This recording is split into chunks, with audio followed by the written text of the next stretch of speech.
Welcome to the podcast. We're going to be heading over here in London, all the way over to New Zealand, and we're going to be talking to the multi-talented POPZ100, who's actually originally from Nottingham. We're going to be delving into his early years and talking about the impact of hip hop and graffiti art and basically hitting trains, at such an early age, getting banged up, locked up for doing it. And then basically, the impact and putting these positive messages out onto walls, like love and stop wars. Pops is an absolute wicked artist with a great story. This is absolute brilliant interview. And at the end of this interview, we're going to be dropping a historical timeline of photographs. So I think there's something like 128 photos of POPZ100's work. So whatever you do, check that out at the end of this interview. And it's absolutely brilliant. Let me know, leave a comment below as well. Let me know how you got into hip hop, or graffiti art. And you're going to absolutely love this. Sit back and enjoy the ride. I saw the Specials album there, bro. I was like, gold dust. Some things that just satisfy you in every way, right? That's the Specials, that album. And The Warriors. Was The Warriors like one of your favourite films as well?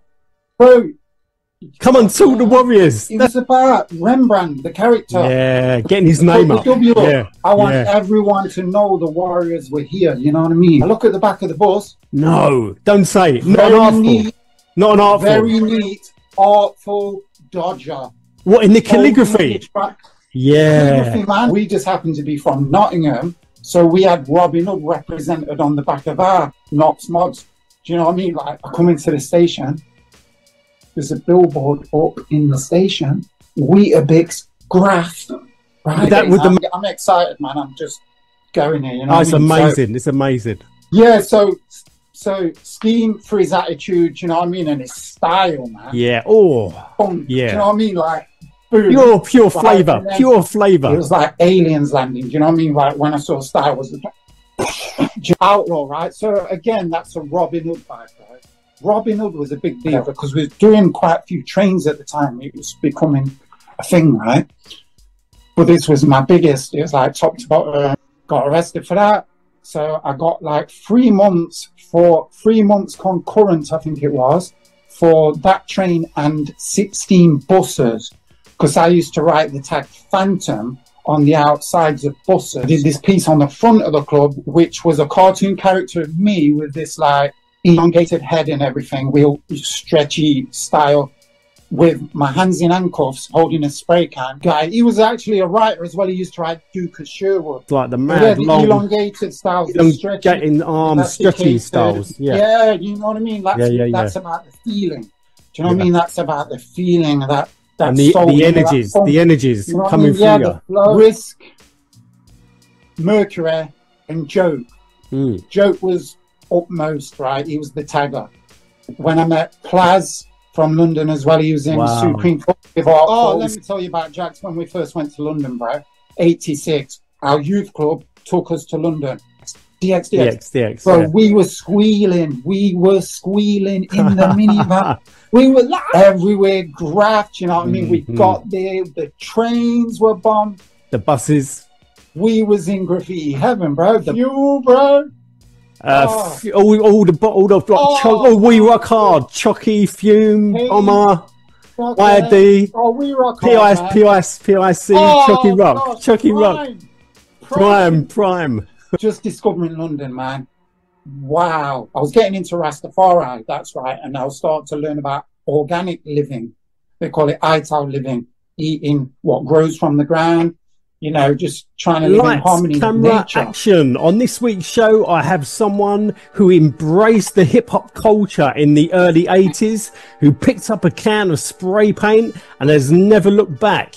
He went from spraying on a train in 1987, got nabbed, and basically started to then channel his incredible work on walls. He's done some iconic pieces like Stop Wars and Start Peace, and channels his creative skills to push positivity and sends a positive message to humanity that we need change because we are literally destroying our beautiful planet. So got from London all the way over to New Zealand. We got the one and the only Pops in the place. Yes, Pops. One love, bro. One love. Thank you for having me. You know, it's an honor. It's a bids, you know, and it's a real honor. Few details need ironing out, bro. I'm not from London. Exactly. I'm from Nottingham. You know that. Nottingham, you said London. Oh, you. I'm from London, and you're in New Zealand. But I know you're from Nottingham. Right. I see. Of course, I know you're from Nottingham. Do you know what I mean? Now, big up the Rock City crew. Oh yes. Yeah, no, I know exactly where you're from. But listen, right. Let's kick this off, Rich. So, like, the first two questions I always ask is, you know, whereabouts are you from, and what was it like growing up, you know, as a young kid? Nottingham. So, I've been thinking about it. We organised a week ago to do the tour. I've been having my little life review going. You know, I know this is the question you asked. So, life for me was about my inner world and meeting this outer world and being a meeting place. My mind is completely free, imagination, and then the world is like this slow changing thing, and it's like looking around, what's going on. My dad's so-called black, my mum's so-called white. I'm seeing society flowing. I'm thinking this is a bit strange, you know, and noticing everything going on, absorbing it all, expressing myself, being just this free spirit as I am on the inside, you know, getting told off, you can't do this, you can't do that, you know, and I'm the middle of, I've got an older brother, younger sister. My mum was there all the time. My dad was there most of the time. Friends on the street, school, you know, the stuff we all went through, you know what I mean? Rich, what was it like, you know, back in the, when was you growing up, like in the 70s era? I was born in 70. Yeah, so you're a year younger than me. Right, yeah. Ah. So what was it like in Nottingham? Because, you know, basically like in London, it was quite divided, you know. What was it like in Nottingham? Was it also quite divided, or was it kind of, you know, how was it back in Nottingham? There's a lot of different cultures, a lot of Jamaican people, a lot of Indian people, you know, a lot of white people. And yeah, the areas, the estates were quite different in terms of racial, ethnic mixing, you know what I mean? So I was born in a place called the Meadows, which is near the city centre. You got like the castle, Nottingham Castle. All around that region, there's one place, one heading south is the Meadows, and then you got the river, and then you've got Clifton after that. So I was born in the Meadows, 1970. When I was 3, moved to Clifton. Clifton was the biggest estate in Europe at one point. Wow. Yeah. Never knew that. Yeah. Mainly populated by white people. So when we moved there, when I was 3, my brother was like 4, my sister was like probably 1 or something. We were one of only, I would say, about at the most 10 black or Asian families, mainly white people. So it was like not that well, you know, it wasn't like, as far as I was aware, not wealthy. You know, it's kind of like, I wouldn't say ghetto. It was all very new. It was a new estate when it started, probably around the 50s or something, I think. But it was big, and a lot of people moved there from different places. That was kind of like your start. That was my start, being different colour skin, you know what I mean? And figuring that out. And then TV, the racism, you know, the casual racism, the jokes on TV, the racist stuff, you know what I mean? Because it was all kind of okay to do that stuff, you know what I mean? And some people were kind of laughing at that stuff, you know. Do you know what I mean? Yeah, it was totally like a different era. Completely different, you know what I mean? Like, go to school, telling jokes at playtime. I'm like, oh, when are the racist jokes going to start? They would, do you know what I mean? At some point. So yeah, that was a big part of my earlier days. Lots of the people I grew up with were racist against blacks, you know, and every now and then I'll get the, oh yeah, but you're not black. My dad is. you know. What Rich, what kind of, or Pops, should I call you Pops or Rich? Pops, man, call me Pops. But if you call me Rich, not a problem. Rich, yeah, you know, it's all good. Let's take it back to the old school. Let's go with Pops. So when, you know, what kind of like music was you growing up on? Was you growing up on like, you know, like your Madness, the Specials, all that two-tone stuff? Bro, absolutely. Oh, as you can see with my background here, where I were this side, that's about that, you know what I mean? But before I got into my own music, I was listening to my dad's music, you know what I mean? My dad was very eclectic with his music, you know, a lot of reggae, a lot of funk, Motown, Beatles, you know. Yeah, I mean, he had quite a big collection. He got a lot stolen as well, so I missed out on a few albums, you know what I mean, a few classic albums. But yeah, a lot of dub. Just growing up, my dad always playing music, you know what I mean. When my dad was around, there was music on all the time. So I was just listening. And embracing all this, like, you know, just wicked music. Just absorbing, bro. Just absorbing, yeah. And then when I started to get into my own, I mean, I noticed when punk came, because the kids on the street, the older kids, mainly punks, I think. You know what I mean? The kids on the street. And then, I mean, Specials formed in '77. I've been looking through a few timelines to make sense for this talk. Specials formed in '77, but they got big in '79. Yeah. But I would have, as soon as, you know, because we all watch telly, I saw everything on telly. Do you know what I mean? I mean, one of the biggest things back then, Rich, because there was only 3 channels: your BBC One, your BBC Two, and ITV. So to source that kind of music, we was watching. Really, it was Top of the Pops was the main channel we'd go to on BBC One at 7 o'clock. 7 o'clock on a Thursday night. So So Top of the Pops was like a big thing to us. Wasn't it? Yeah, bro. And you'd see Madness, and you'd see the Specials. Yes. Yeah, Madness, Specials, man. But I mean, Specials, just, you know, Specials were the thing for me because blacks and whites together in the same band. Do you know what I mean? I got lots of stories, you know, Specials, man. Like, I won a drawing competition, right, at school. You had to draw, you had to design something to promote reading. I drew this bookworm, so I drew this big worm with a pile of books next to him. I won the competition, right? I got a voucher for Boots. It was $10, right? Mum took me to Boots. I think I was 10 at the time, right? So that would have been 1980. But I might have been 11. I think the album came out in '79, the first one, right? Or it might have been 80. But I went into Boots just thinking, come on, you know what I mean? Like, find something proper, you know what I mean? Went to the music section. Didn't know whether my mum was going to let me buy it, I think. But I saw the Specials album there, bro. I was like, gold dust. Some things that just satisfy you in every way, right? That's the Specials, that album. There was nothing more hardcore to me. Like, that was the thing. And the fact that I could afford it, I bought it, I took it home, I put it, you know, cassette, right? Yeah. Put it in my dad's system, right? Press play with my headphones on. You know?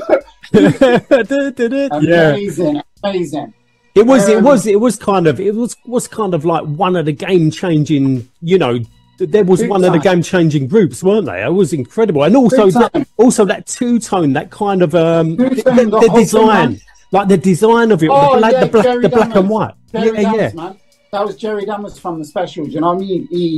He did all that thing. He designed, wait, is this right? He designed it? Well, I think he designed it, yeah. Or he got someone else to do it, but I think he did it. The Peter Tosh Specials. You got it. You got it. It's Peter Tosh with a hat on. That's right. Yeah. Yeah. So that was Peter Tosh. He made it into the two-tone man. Yeah. But yeah, I can't emphasize it enough how much it meant to me to have that album. Oh, them lyrics, man. Yeah. Talk about socially conscious. Do you know what I mean? And another thing I've got to say, because I want to say it in case, you know, I don't get a chance, but talk about rap, right? On that album, there's a song, Do the Dog. Oh, you punks and all you Teds, National Front and Natty Dreads, mods, rockers, hippies and skinheads, keep on fighting till you're dead. Who am I to say? To the IRA, to the UDA, Soldier Boy from UK, etc., right? It was basically rap. Terry Hall just spitting his lyrics, do you know what I mean? So that through punk, you know what I mean? Punk was just white rap, do you know what I mean? It's just people speaking their stuff over music, you know what I mean? I'll tell you another important group as well was The Clash. With The Clash. Magnificent Seven. That was early doors as well. They was rapping back in 1981. Right. I mean, right. Do you mean they were rapping, or when they got Futura with them and stuff? Yeah, but they was rapping on the Magnificent the track, right. The Magnificent Seven. Yeah, it's like wow. Back in 1981. I never embraced The Clash until years later, because I was a mod. I mean, well, back then, because what year did you say that was? 81. What year? 81. Oh, I turned mod in 81, the day the specials split up, right? The specials split up, we was like, no, do you know what I mean? Me and my friends, right? We was like, what we going to be? It's funny to me now because I value nothing more than just being me, right? Just being me. But then it's like, what are we going to be? Like, we had to be something. We had to have a name, a label, a subculture, and, you know. So it's like, what are we going to be? And it's like, I can't remember who said it out of our little crew. It's like, shall we be mod? And it was like, yeah. You know what I mean? So we turned mod the day the special split up after Ghost Town. But before that, you know, I was basically, I called myself a rude boy, right? So it was Dance Craze. Whoever was on the album Dance Craze, that's what I was into. So that's, you know, Specials, Madness, Bad Manners, The Beat, Body Snatchers. I forget if there was anyone at Selector, right? So, you know, and it was a big deal. So The Clash I saw as punk. By that time, wasn't into punk. And there was kind of slightly before my time, I think, you know what I mean, The Clash. So I never really embraced them. I didn't know the history of kind of helping to introduce hip hop. You know, they brought Futura over. He did the first New York style. Yeah, it was 1981. They bought Futura 2000 over. And he did that piece under Westbourne. Yeah, Under the Westway. Yeah, Under the Westway. And that later on became, I'm just saying this now while we've got the chance, because, you know, might be able to say, but that became what I later called London style, because the locals, you know, Londoners saw that piece, they was doing his style. So Futura style is what I later called London style. I was into what I would call US style, New York style, you know what I mean? Like wild style, stretching, bending letters, you know what I mean? But I, you know, give Futura the props. And he's amazing. He's an amazing artist. Where those styles come from, you know what I mean? How that style came about.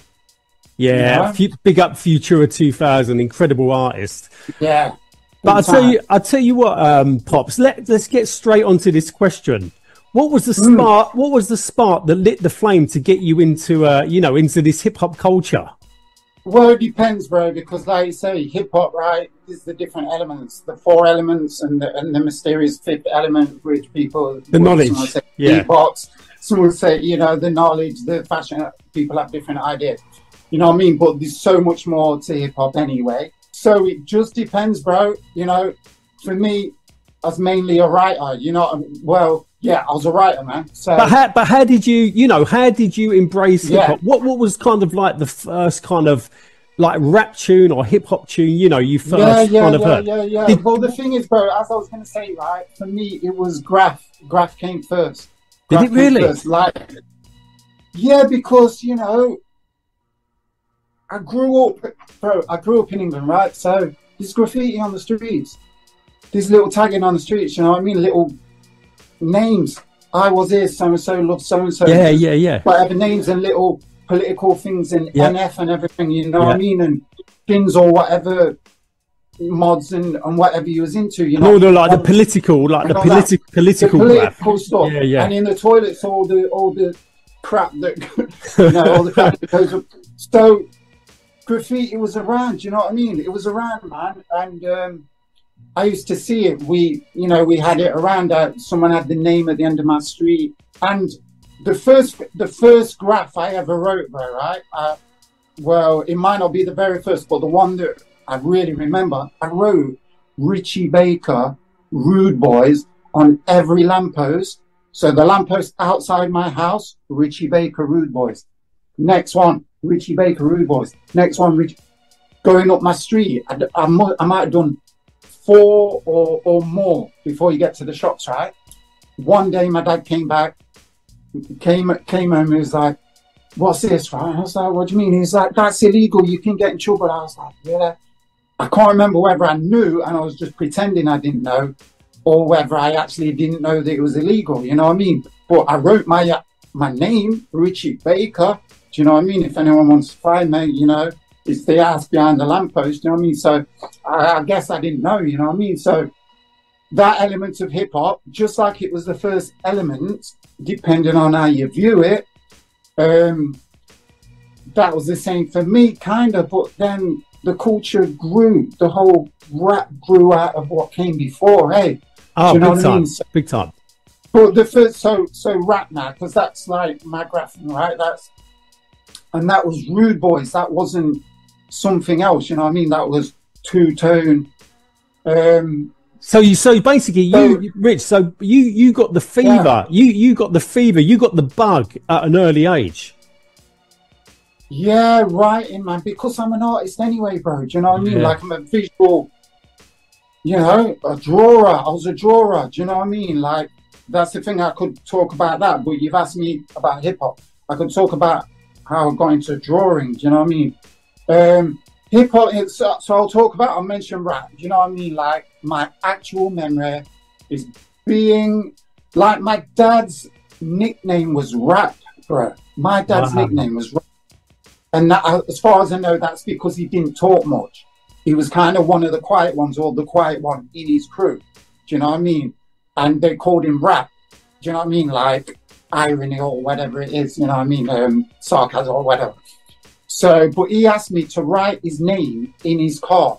My dad says, will you paint, like, or draw? I forget what I used, like whether it was a marker. It's probably like a marker. He asked me to write Rap on his dashboard or whatever, right? So I was doing that. And around that same time, it might have been that exact time, the message played on the radio in his car. Wow. But also I did it Rapper's Delight, you know what I mean? A couple of years earlier. Yeah. When that came out, you know what I mean? Probably on the radio. Like if I think about it, it was on the radio in his car, you know what I mean? And then definitely the message as well, you know? And Sugar Hill Gang, when I heard Rapper's Delight, I remember just thinking, you know, this is like cool, but I don't know. I don't know if it was later on that I saw it as a little bit corny kind of vibe, a little bit cheesy, right? Or if even at that age, to me, it was a little bit cheesy. Do you know what I mean? I'm not sure, because like I say, we had punk, we had early mod, we had two-tone, you know what I mean? And special, because Rapper's Delight, was that 79? Yeah, it's the end of 79. But it was so the big game changer was the message, wasn't it, Rich? I mean, the message was that was a message. It was so powerful. So powerful, man. So powerful, you know. And you know the lyrics. I mean, they you know.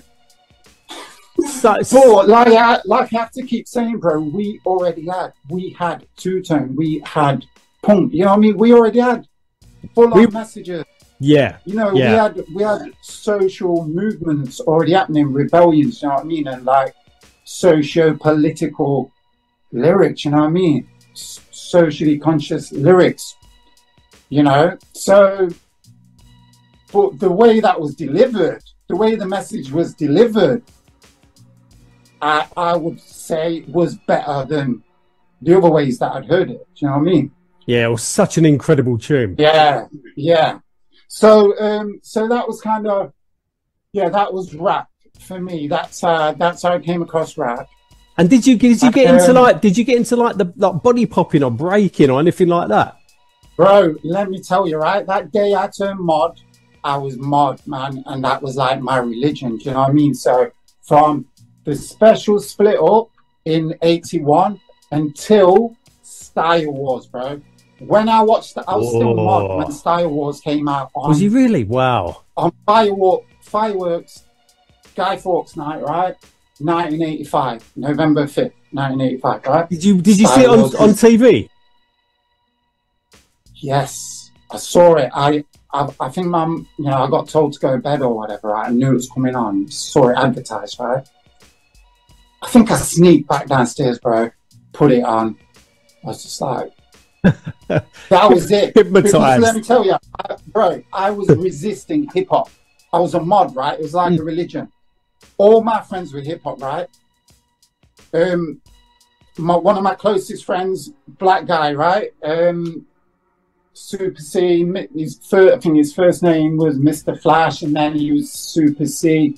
He ended up being one of the rappers for 36 Philly, UK rap crew, right? Along with my cousin G. Yeah,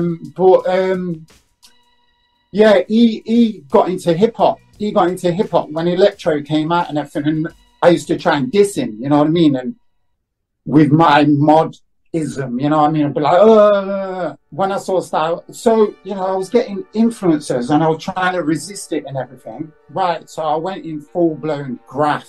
That dude who I just told you about, right? My bro. Him and the guy I call my cousin, right? They were called Snake and Mr. Flash at the time, right? They came and did a hip hop piece on our youth club, right? While we were playing American football on the back court, because we got into American football around '83. I was playing for my city, Nottingham, right? Just flag football, we had to pull a piece of material up, right? But we used to watch the big team, Nottingham Hoods and everything, right? And they did a hip hop piece, you know, just the outline straight letter, right? Just quickly. No, I don't even think they filled it in, but they used two colours, black and red, right?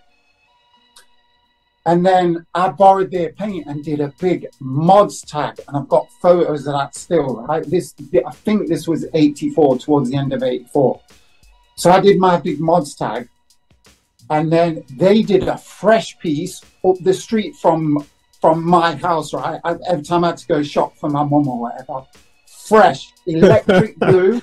In fact, bro, I've got it on this thing. I've got it on Is it on there, on the background? Oh, you'll see it.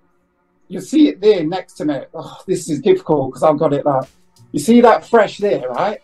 Yeah, in electric blue with hip hop underneath. With hip hop underneath. Right, yeah. What happens? You'll see them two standing either side of that, right?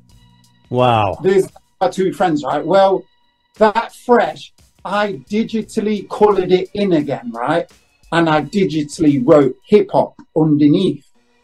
But originally that fresh was there in electric blue on the wall, but it wasn't so neat, right? And I kind of neated it up on my digital there. Right? Wow. I neated it.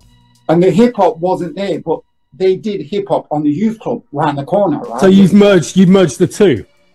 I've merged the two because this is like my history. I've tried to tell. It's beautiful. Yeah. So every time I went to shop, I saw this fresh piece, right? And because I was an artist and I used to do all these fonts, so I would do the specials font in my school books and get it all like, try and get it perfect and everything, and the Madness M and the two-tone figure, you know? And also when I was a mod, I'll be doing the Who and the Jam, bro. You see the Jam logo there? Yeah, the Jam logo, yeah. In aerosol, you know what I mean? The Jam logo and the Warriors above it, do you know what I mean? Ooh. So, yeah, I got so much to say about them kind of beginnings, bro. But and the Warriors, was the Warriors like one of your favourite films as well? Bro, come on, talk the Warriors. That's my favourite film. The Warriors, bro. I love the Warriors.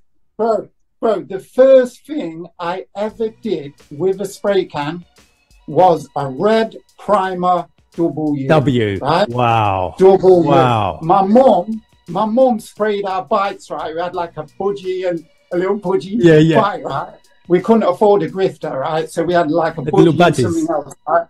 Yeah. And I think we had a chopper. We might have had a chopper and a budgie. I can't remember, right? But yeah, my mum sprayed them, right? Red primer.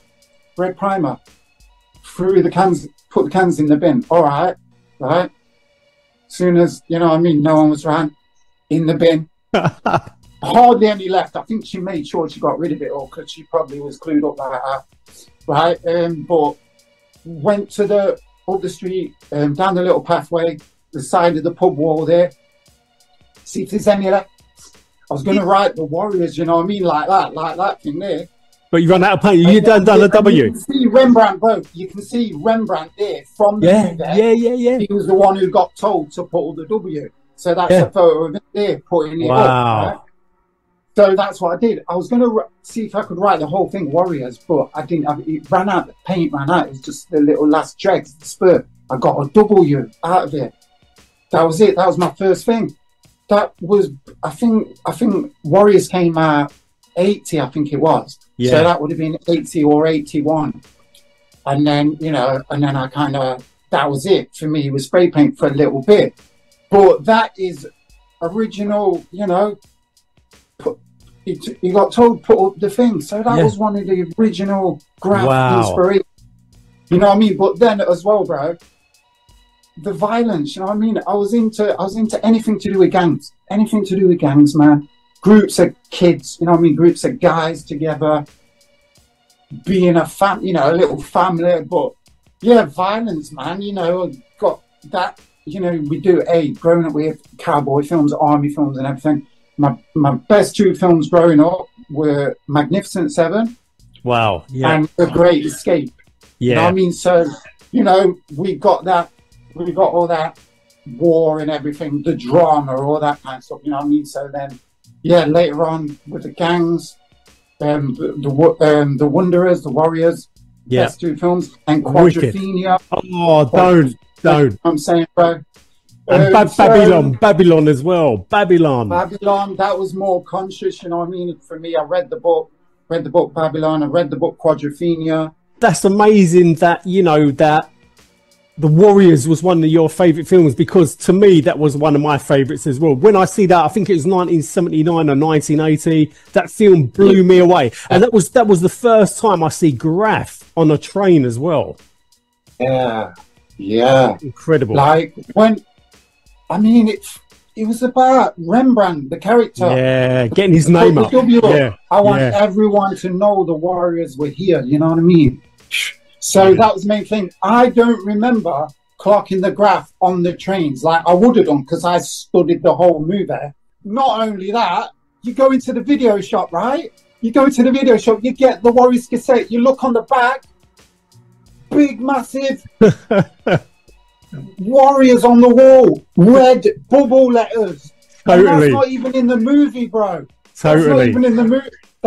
Until, right, like years later when I got the internet and everything, and it's like the edited, you know, the cut scenes, the scenes that didn't get into the movie, on the original, it actually starts where they're in Coney Island and Cleon, the leader of the Warriors, right, and his girlfriend at the beginning, they're having a little chat, and in the background is that big Warriors. Oh, that's right.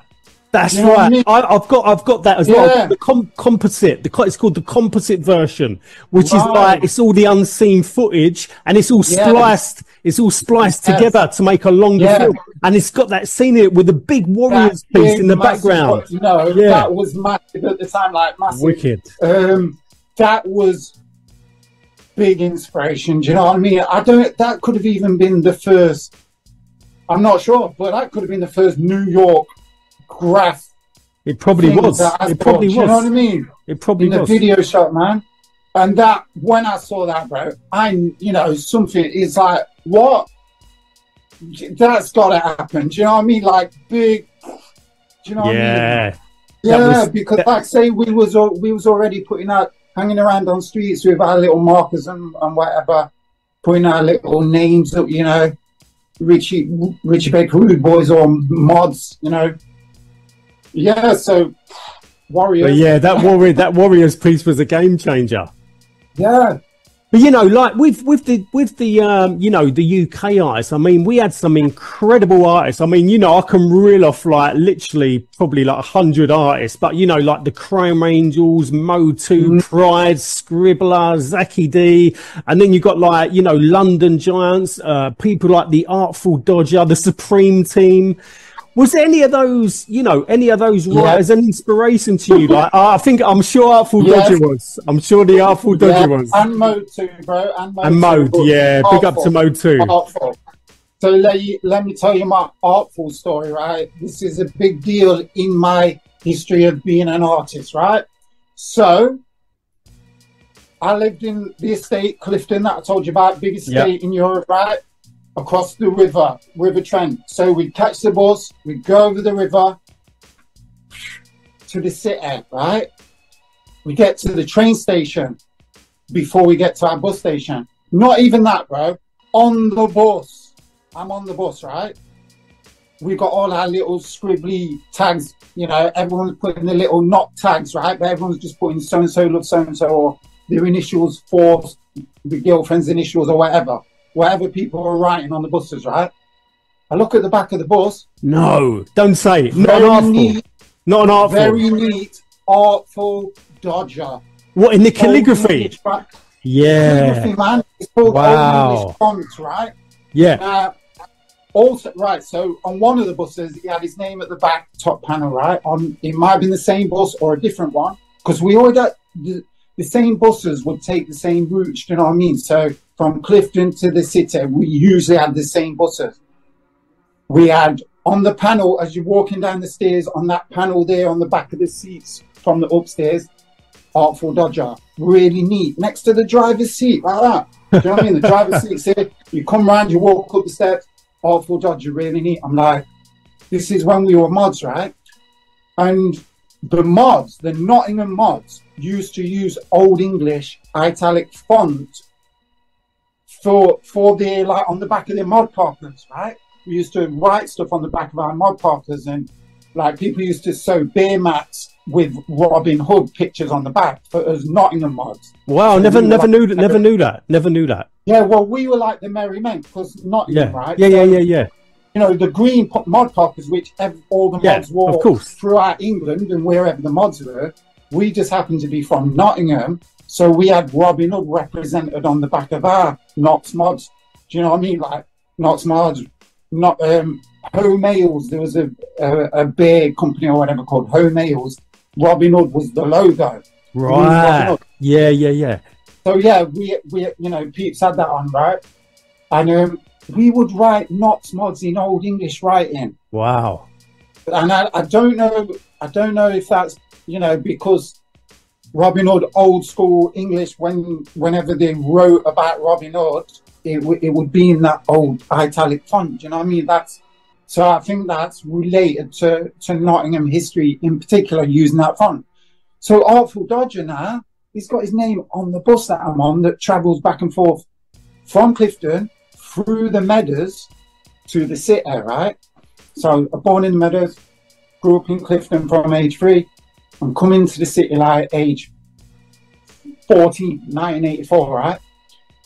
Artful Dodger's on the bus. And then, right, so I'm like, what's going on? Like, I know graffiti is illegal, so how is someone able to spend so much time to get their things so neat? That was one trip, right? That was a trip. What's going on with this guy? Then one day, right, I come into the station. There's a billboard up in the station. Weetabix Graff, right? With the mad character, the little character. With the Weetabix character. Yeah. With the Ghetto Blaster, right? Yeah. And it's signed Artful. What, he's actually put his signature on it? It's not in that's the thing, right? So it's not in the italics, it's not in the Old English font, but it says Artful. And I'm already aware that this guy who's writing on the bus and on the train station, on the front of the train station, Artful Dodger. On the bus, Artful.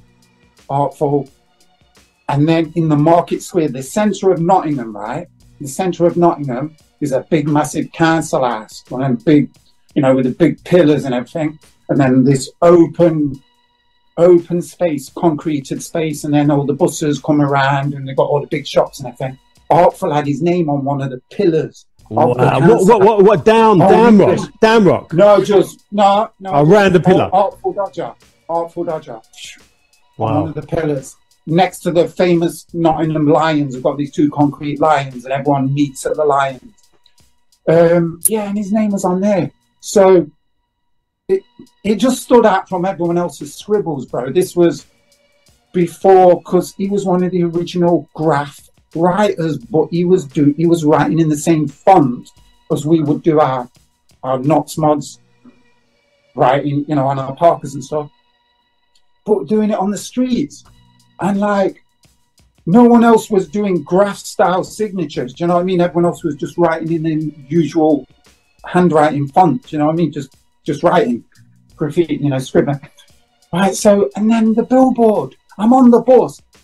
Right. So I'm not 100% whether the buses were still running with his name on when that billboard got put up, but I think they were. I don't want to exaggerate, but so I think I'm on the bus, Clifton bus, with his name on.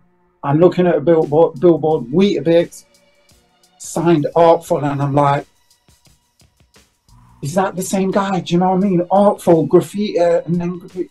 Wasn't sure, so this mystery just kicked off in my mind, like, I need to get the answer. I need to understand what's going on here, do you know what I mean? So my mind was already on this mission, and I'm getting on with my life, doing my mod thing. Just look, we used to follow the big mods around, looking for fights, and then I used to go back to school after the weekend and draw the fights that I saw. And I had a page full of these violent activities in the back of my school book where I used to draw. So, you know, that's one of the things we used to do, is for music, violence, you know what I mean? I wasn't old enough to ride a scooter or anything, or get into whatever drugs they were into. But, you know, I was drinking from 14, getting drunk and just being crazy, you know? And being a kid. Being a kid and being a mod, yeah. Being a kid and being a mod in particular, right? So, and the leader of the mods, right, the ace face of the Nottingham mods was a black guy. And that had a lot to do with why I was so drawn to it, you know what I mean? And one of his right-hand man was a black guy as well, you know what I mean? And most of the others were white. So that was cool to see the blacks and whites mixing. The leader was a black guy, you know, the ace face, right? He was kind of the best fighter and everything. He's a bouncer these days, big, you know. Joey, I'll give him a little shout out. Yeah, right? Big up. I don't big up violence these days. No. Not to me. You know, once I started smoking ganja later on, and I was like, how ridiculous is that? You know, but anyway, right? Yeah, but you know, so we was kids. We was kids back then, so it was different. It was different. We was just absorbing everything. Yeah. It was different. Back out, just squeezing that sponge back out in whatever, you know. So, yeah, awful. So I went on this mission to understand, and I had no way of knowing. I didn't understand, like, billboards to me were this unaccessible world of rich people. Business. I didn't know how anyone could get a billboard up, yet his name was on the bus illegally. But yeah, like I say, didn't tag it in that same font, so I wasn't 100% sure. So I was on this search, you know what I mean, to find out one day. So what happened one day, I got another spray can and I went round writing the Warriors. Bro, this was like I said at the start, right? My life is about my free imagination, my mind, which is totally free, just go anywhere, anytime, changing all the time. And then this outer world, which doesn't really seem to be changing that much, you know, it's a lot slower than the imagination, right? So one day I got some spray paint. Oh, that's what I was going to say, right? So the Warriors, I was Swan, right? So one of my first ever names that I called myself was Swan. Wow. I went round, so my first little thing was that W that I told you about, but also when I went on my first tagging mission, it was Swan. I wrote Swan, Snow, Ajax, Cowboy. That was me and 3 of my closest friends. Wow. And then I wrote the Warriors, and this was in this little estate next to our estate called Silverdale, which was like, we saw it as the posh estate, right? We was like the roughest state. They was like the poshy state. Went round there, right? The Warriors. Probably till the paint ran out. The next thing to really talk about is Star Wars, you know what I mean? How much did Star Wars have an impact on you? I mean, was there certain pieces within Star Wars that blew you away? All of them or something. Bro, what happened to me, I watched it, right? I think it was the same night or the next day. I got a piece of paper. I designed my name, Richie, right? You know, I was just trying to make it like a little bit wild, didn't know what I was doing. So I just blobbed out the R and the I, and, you know, just blobbed out the stick letters into some blobby thing. And I drew all these things around it. One of the things was an American footballer, because I was mad into American football. Like, that was our thing. We used to play nearly every night around the back of the youth club. We'd just play on the concrete, you know, and we played for our local team. We'd go and play at the weekend. We had a men's team, Nottingham Hoods, you know, which, again, Robin Hood thing, you know, that was a big deal. I was quite poor. I was poor growing up, so, yeah, rob the rich, feed the poor, all that. And then we were the junior team. They called us Little Caesars. I was well disappointed, you know what I mean? I wanted to be the junior Hoods or whatever, right? Or the Merry Youths or whatever, you know what I mean? So, Star Wars, right? So I designed an American footballer on my first thing. My Richie, American footballer, right? That I went and painted it before Star Wars. Oh wait, did that happen? That happened, right? So this is what I think happened. Someone must have seen some way out. Someone saw something that I didn't see, right? And did a piece, this slicks piece on our old school, our old junior school. Like, unless they did that like a couple of days after Star Wars or whatever, before I got a chance to do a piece, that happened before I got a chance to do an actual piece, right? They wrote slicks, one of my school friends. And to me, that was like, whoa, that's crazy. Painting on a school, like, that was a big deal. Because when I was about 7 or 8 at that school, one kid wrote he did a lot of writing on the school wall at night. And in assembly, everyone, you know, he got suspended or whatever. It was a big deal in school. So I was like, whoa, you don't do stuff on school, you know what I mean? But he went and did a piece on the school. I was like, what? And I think my brother as well, my older brother, I think he tagged it or something. And he also tagged in the City Spider. This is like a mod. That was his mod name from because Quadrophenia as well, bro. I was Jimmy. So on the back of my mod park, I had Jimmy in Old English writing, same as Art Fools, Old English font, right? So, you know, I was all the Quadrophenia characters. I was the main guy. The Warriors characters, I was the main guy, because this is me and my crazy wild imagination. I wanted to be them people in those movies, and I wanted to be the leader and everything, you know what I mean? So that happened. So yeah, Star Wars. Eventually, I did my Richie piece. Like, let me just try and work out if I did that piece before or after Star Wars.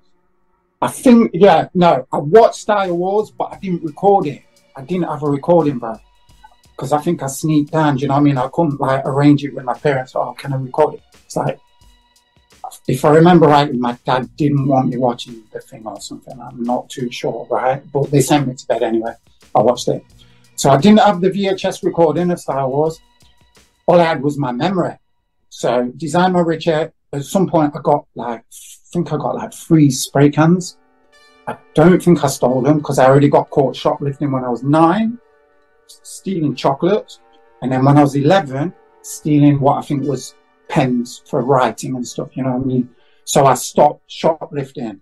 All my friends, or most of them, shoplifted, but I didn't. So I don't think I stole my first paint, but I got some somehow. Maybe one of my friends stole them or something. I went and did a Richie piece round the back where we used to play American football. The hip-hop's on the big building there, what they did. I went and did it on one of the ball courts. Richie, number 1, I did an American footballer, Green Bay Packers, which was my favorite team. Number 33, which is the number where and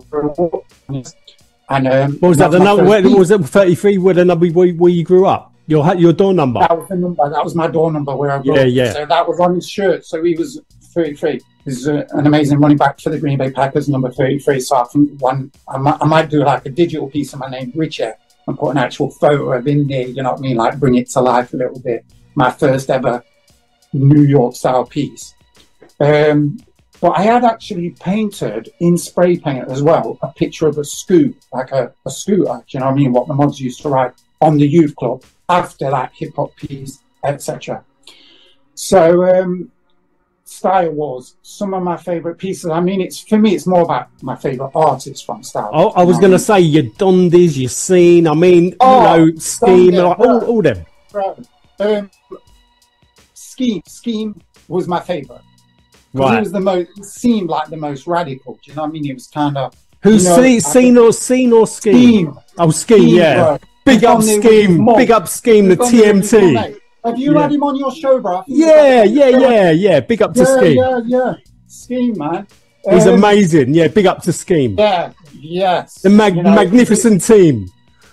Yes, man. TMT. Yeah, he was so radical, you know what I mean? And that's what I was like, you know what I mean? That's what I felt like, you know what I mean? Like an extremist. I am an extremist. I take whatever I do to the extreme, you know what I mean?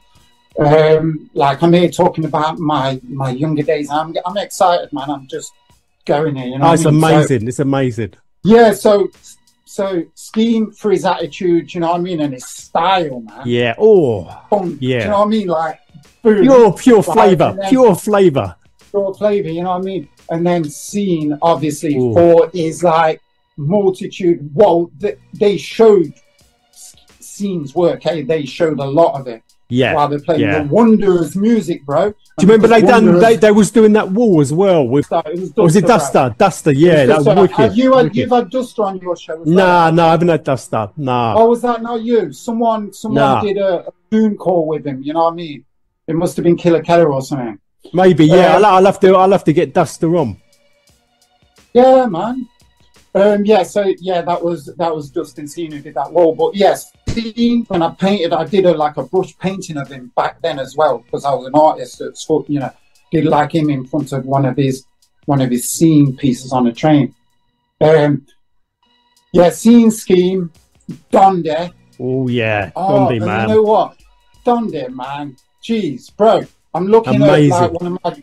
I'm looking there, right? You can't see it, but I'm looking at a digital. I can see one at the top. At the top, I can see a Donde piece.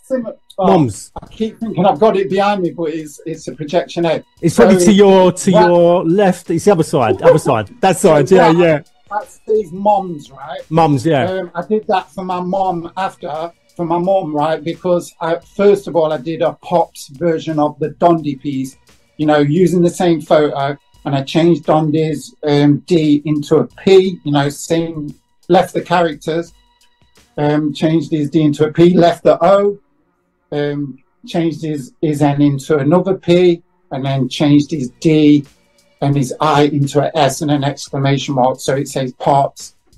Because one time, bro, a few years after seeing Style Wars, it was probably around 88, I've told this story a bunch of times, but I almost cried myself to sleep, although I couldn't sleep.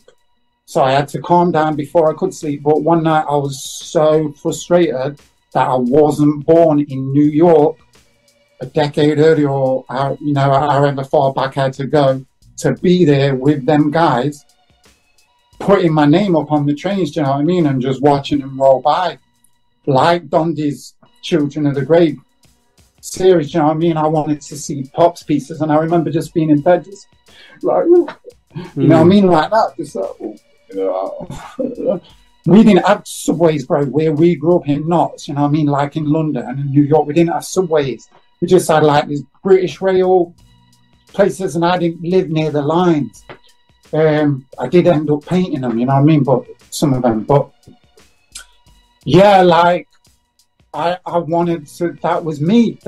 Like I'll tell you, Pops as well. I'll tell you another incredible artist was Lee as well, when he done Stop. Bro, that's what I was gonna say. Stop the bomb. Stop the bomb. Stop the bomb, man. Oh. Like he wasn't in Style Wars, bro. No, Subway, Wild Style and Subway Art, yeah.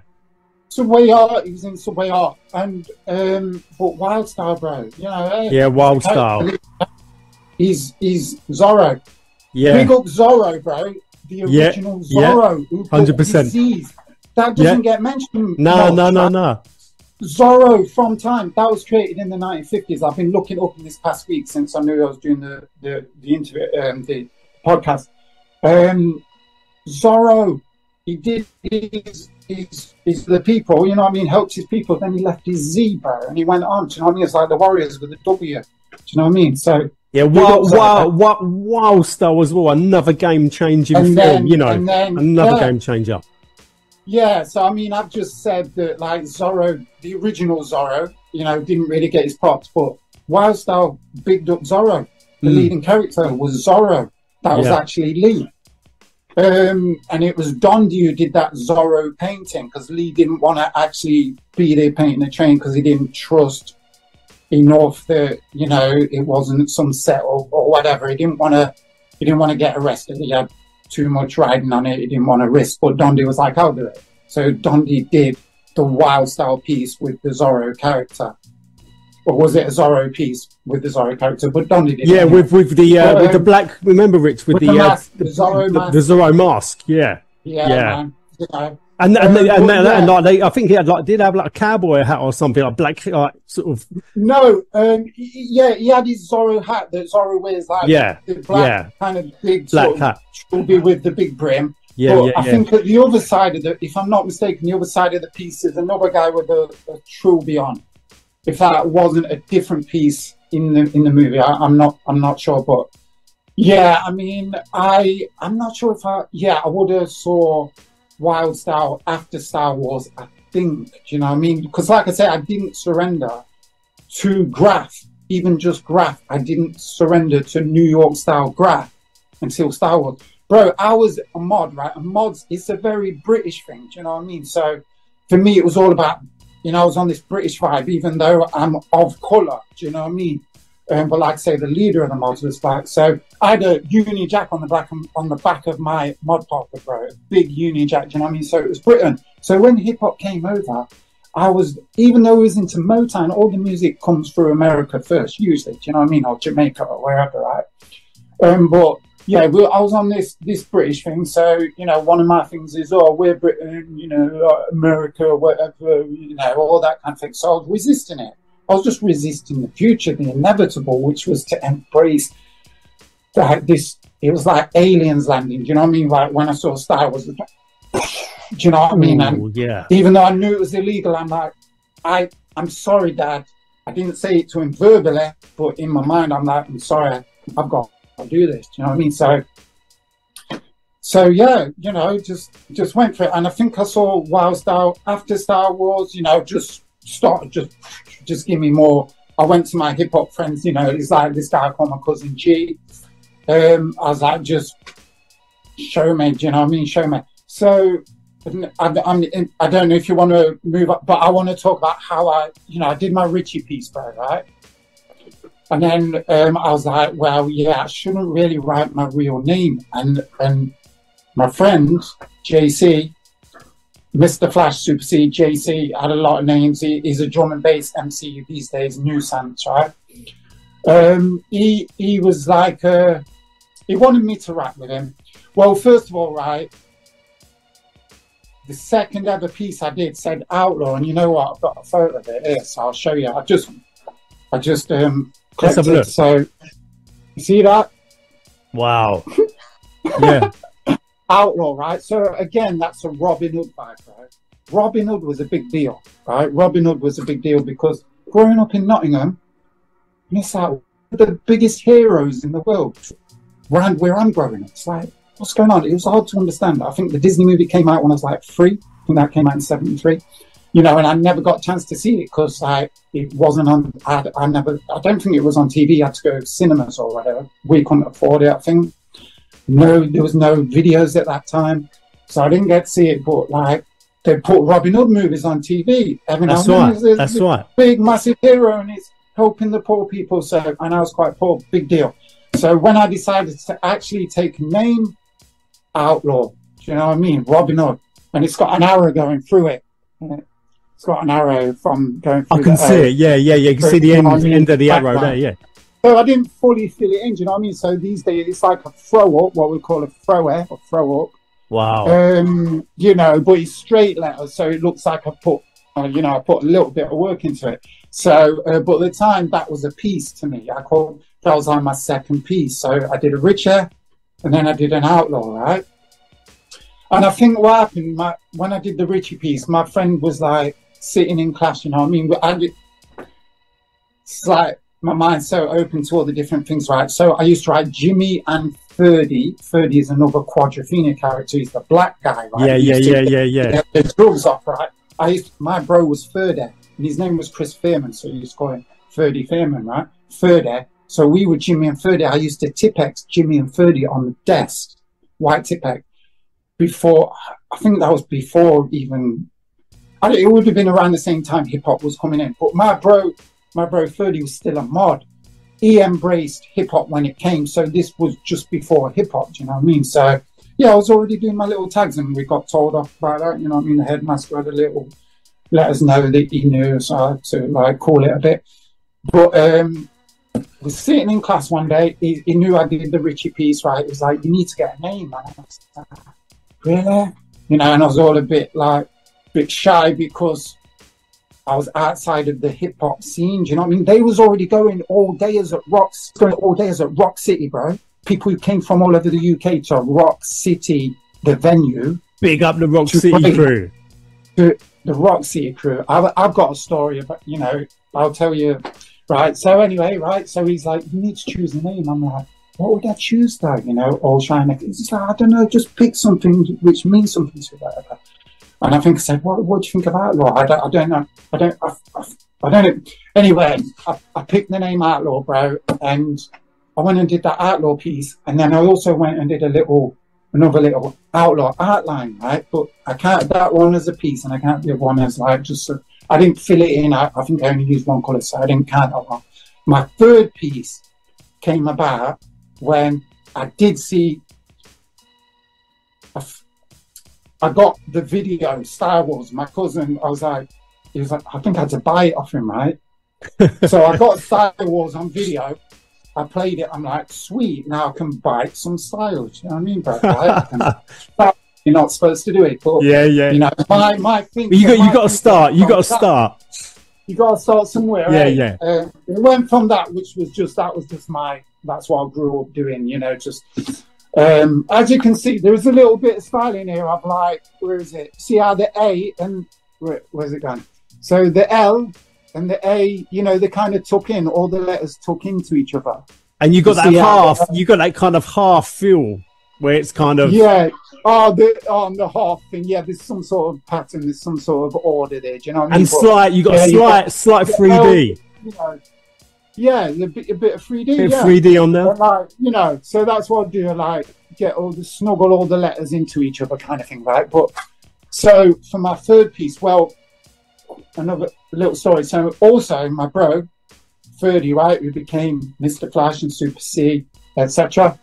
It was like, I want you to rap with us. They were a rap crew called the Funky Fresh Free, right?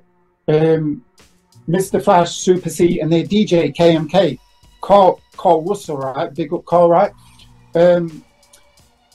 They were a rap crew and they performed at Rock City in front of all the breakers, the older, you know, there's a lot of them were older than this. Well, like who were the breakers? Like Sly, Pepper T, Wave, Legs, Kid. Wave Craze, right? Wave Craze was in the Rock City crew. He was the older brother of G, right? Who did the hip hop piece, right? He was the older brother of the one I've been calling my cousin, right? So I've got my friend and my cousin. G's older brother was Wave Craze in the Rock City crew. Yeah. There's also Pepsi, right? Pepsi lived at the top of Clifton. Near those guys, near Wave Craze. Right? And Tricks as well. Is it Tricks? Tricks, man. Yes, Tricks. Albert Thomas, right? You know, he started doing the B-Boy championships and everything, right? MCing that, hosting it. Slide, Tommy Thomas, R.I.P. the bro Slide, you know what I mean? Like, you know, he was like an elder statesman of hip hop, not for a lot of people. Kid, Bro, kid as well, kid. I mean, you know, kid, yeah, KID, crazy KID, kid. yeah. KID, crazy kid. Crazy kid. Crazy kid. R.I.P. Do you know what I mean? Yeah, like, big R.I.P. man. Yeah. He was youngest. He was amazing, right? I didn't go to the old days, bro. I was still a mod while that was happening. We used to hang out in the Broadmoor bus station where the mods hung out, where the Artful billboard was there and everything. And then after the old days, the breakers would walk around we had two big malls, right? Shopping centres. The assassinators would hang out on the bridge at Victoria Centre, and you know, everyone would kind of just move around the city, but it was like mainly Victoria Centre that was closer to Rock City. And then, but every now and then, the Supreme Force, if I'm not mistaken, would walk through Broad March, and that was my cousins, bro.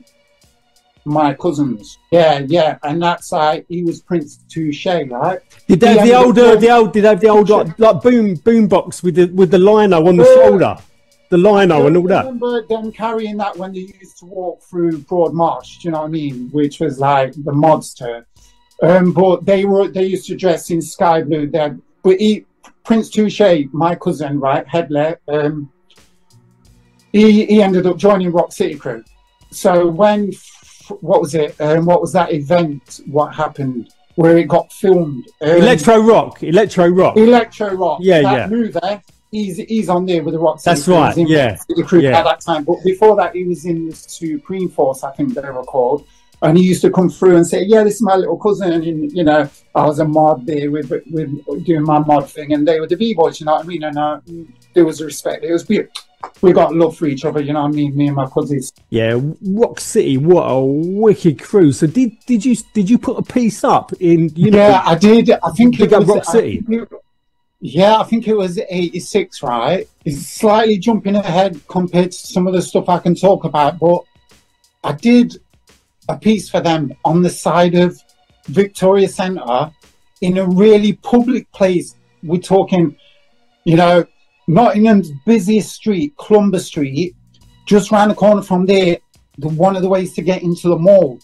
I did, because they put some like council cabins there with, you know, what the workmen use or whatever for one night or 2 nights or not long. Clocked it. I was like, right, designed RCC, right? Rock City Crew. Only I designed RRC by mistake, right? So I'm there, ready to do it with my bro, Ash 101, right? I was POPZ100. I was there with Ash 101. I think I even started the R, right? And then, like, we had to leave. I can't remember why. Like, I don't think it was police, but for some reason we had to leave. Went and hid around these shops and stuff, like, waiting so we can go back and carry on with it. And then he's like, "Show me that design again." Show him the design. He's like, "It's not, you bro, I'm not." Oh my, I was so embarrassed just for the idea that I might have done it. Do you know what I mean? I kept just thinking, oh, if I would have done that, it would have been so embarrassing. So I changed it, done 2 C's, Rock City Crew, not RRC. RRC, right. But RCC. Yes. Yeah. So did it right, put all the names, Wave Craze, Tricks, Crazy Kid, Sly, you know, Bionic Sly. Carruthers, he was one of the others. Carruthers, he was one of the others. Rock City Crew. And Pepsi. I think it was just those guys at the time. There's a little story about Pepsi what I want to throw in because it'd be nice to add it, right? A couple of years ago, Pepsi was messaging me on Facebook and he told me he speaks. It was about 4 years ago or something. He told me he speaks to Phase 2, the original guy who created the marshmallow style on trains. He first did it, you know, Phase 2 pioneer. I think he was like about 16 years old when most of the other kids were like 12 and 13. They looked up to him. He did his thing, Phase 2. He told Pepsi that he loves my work. Do you know what I mean, bro? Wow. So I just want to had that there. Do you know what I mean? Got a lot of respect for Phase 2. Very intelligent guy. Do you know what I mean? I've seen him on a couple of vids. He did IG Times back in the day with Vulcan. International Graffiti Times, that fold out black and white graph zine. I think I might have wrote to that. So I think there might have been an address on there. I wrote to him, and that's how he got to know my work or something. I don't remember writing, but if there was an address on there, I would have done. So I guess that's how that happened. And then you might phase 2, absolutely. Phase 2, true. You know, wow. So you put RCC up. I eventually put RCC. You know what I mean? By the grace, I was.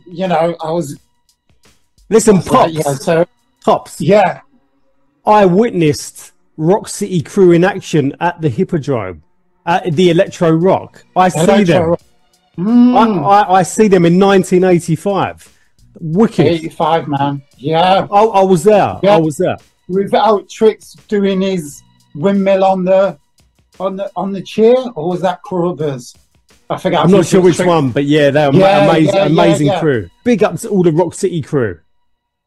Yeah, man. Totally, man. And the Assassinators, you know, because in Nottingham it was like Rock City crew and Assassinators. They were the two top crews as far as I was aware. Do you know what I mean? Coming into the game late. Big up to all of them. You know what I mean? All of them. All of them, man. All of them. You know what I mean? Wow. Supreme Force, Jam Masters. You know. I've got another thing to say about Rock City crew. You'll like this one, bro. You know, it's my story again. But it involves the Rock City crew, right? We formed the crew called Beggar Boys, right? Early on. I think it would have been like January 86 or whatever, the start of 86 or the end of 85, right? Beggar Boys, BEGA. It stood for Bottom End Graffiti Allies, right?